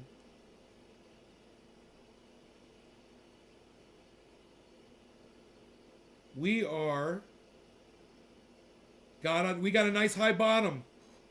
Okay, not anymore though. Not anymore. That movement stopped dead in its tracks. So now we're hovering on that. We've got an average bottom now. Down to a yellow marker, red marker on Ethereum. Looks like it's gonna drop on Bitcoin too. It may have just been a momentary pump, but no, things are looking good on Sandbox. Things are looking good on Matic. Turnaround on those bottoms are low. We're looking at low bottom candlesticks. Look at the bottoms of them. And we're waiting to see a higher bottom on the next candlestick.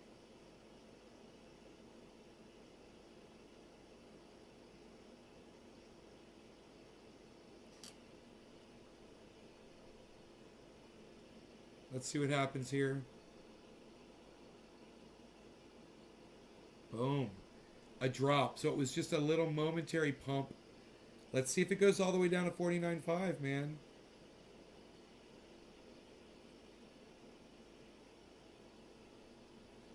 I gotta get these Bollinger Bands up on the fucking, on the screen, man.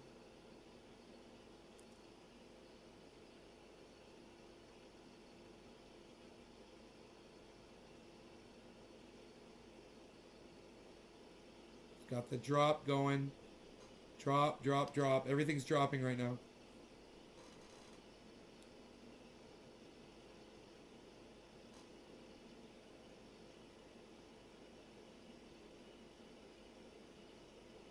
Uniswap's going up from 1923 to 1925, 1926, 1925.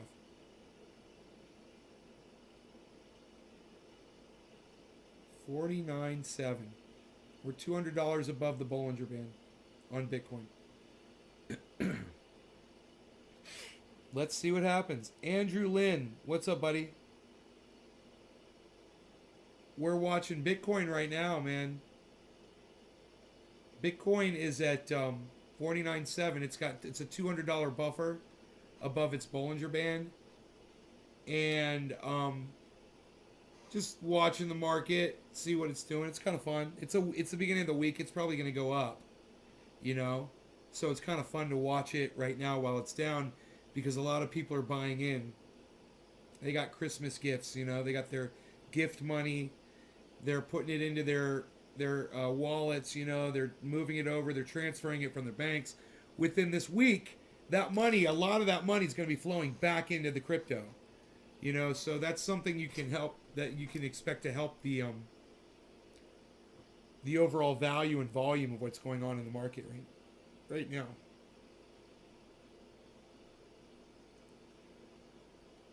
So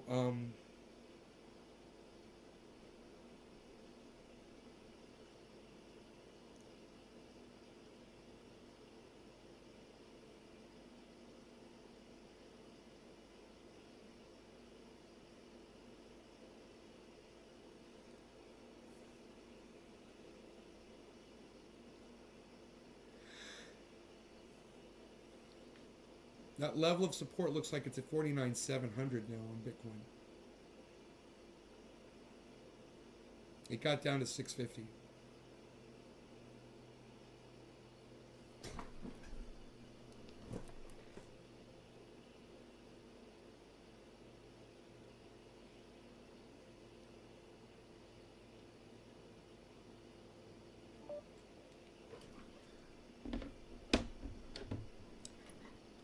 Dude, it's snowing outside. It's pretty outside. Sitting in that jacuzzi in the snow. It's fucking awesome. You know? You got a deck over your head. so it's not snowing on you, but it can snow around you, and it's so pretty outside. It's nice and cold out there. It's hot in the jacuzzi. Kick ass.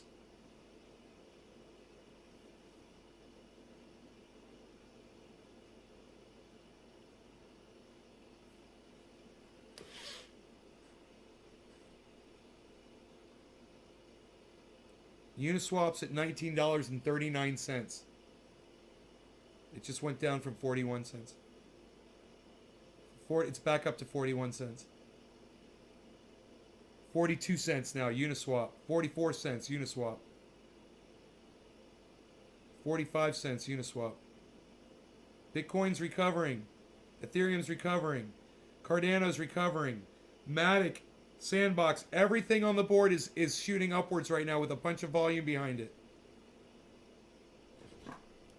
Still early, way early before the markets open on the other side of the planet. 8 o'clock. So, that's good. The market's holding off right now. We'll see if it can sustain this massive drop.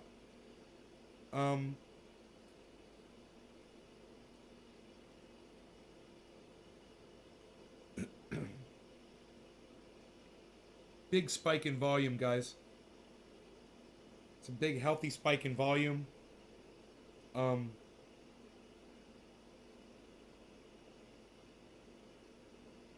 Uniswap 1943.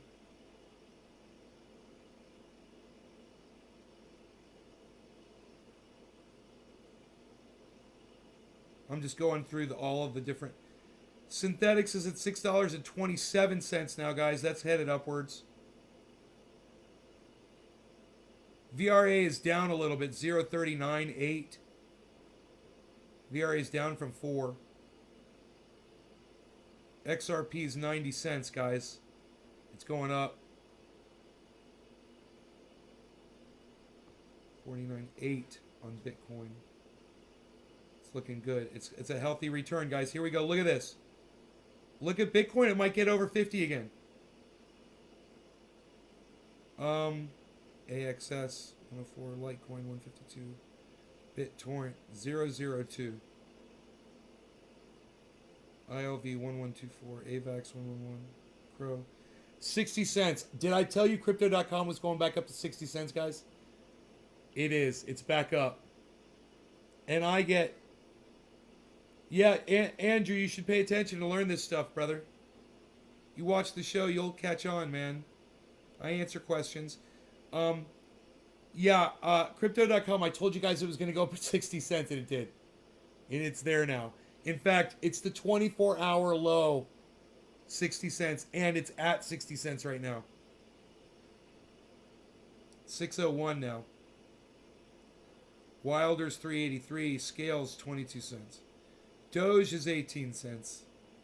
Flocky is 00012.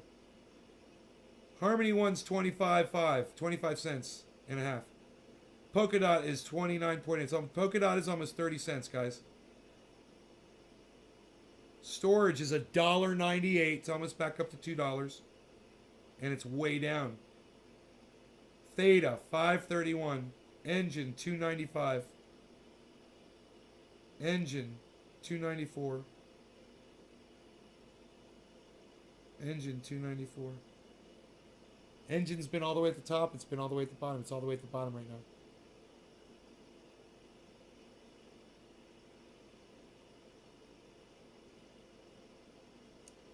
So happy to bring you these lows and the recovery. Because right now it is recovering. So let's see if it recovers from that low completely. I'd like to see movement upwards before we, part ways. I just want to make sure it's heading back. I don't like to leave you guys when the market's falling. So it fell. And there is a chance it might just stay down here all night and then move up in the morning. Or it could recuperate right now. It could just be a spike in a recovery. But I am looking at the amount of snow on my carport. And I'm like, I don't think I need to go out there, but maybe I should just check it, Hey, what's up there, buddy? And, eat. You know, maybe eat some food. I was thinking about that too.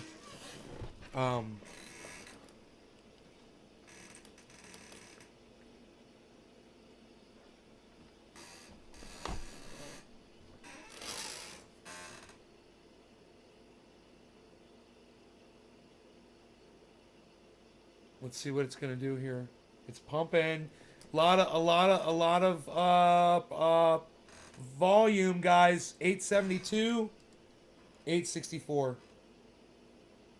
Pants on the ground. 884. 8 pants on the ground. 865. 852. It's got a higher bottom on that candle. That's good. That next bottom should be nice and high if it can retain it. Let's see. It's not. No, there it's not. It's falling.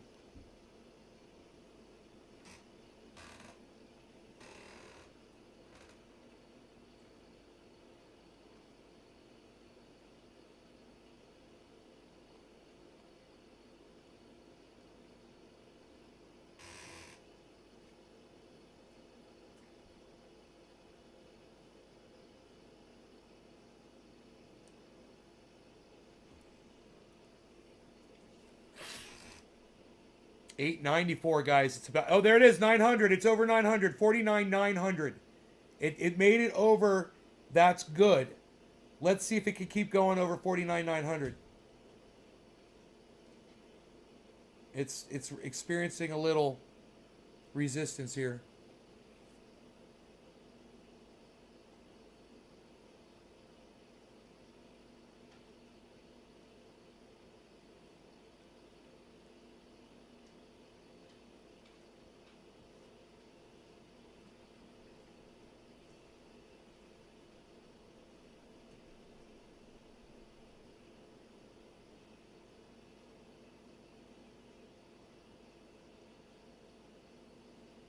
Bees, you okay, buddy? You want me to clean your ear for you? It's dropping here. 49.7. It got down pretty low. Everything is dropping together. Everything's moving together. And hopefully Uniswap will keep pumping, man. And people will see it going up. And they'll get excited about it. Sushi's at $9.20. Rogi wants to go outside. I'm gonna go check the snow on the carport. Let's do a late night show, maybe. Okay, maybe. I love you guys. Thanks so much for tuning in. Did you guys have fun? You want to do a late night? I will see you guys later. Thanks so much for supporting the show, guys, by showing up. I love you guys. That's all you got to do, man. Keep showing up, man. I'll look for you guys on Twitter when I'm not on here, right? I'm at Nays Garden on Twitter. You guys come join us over there, you know, if you just want to come hang out with us, you know, that's where we'll be, all right? All right. Bye, y'all.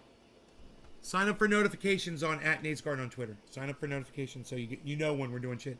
Like if I open up a space or whatever.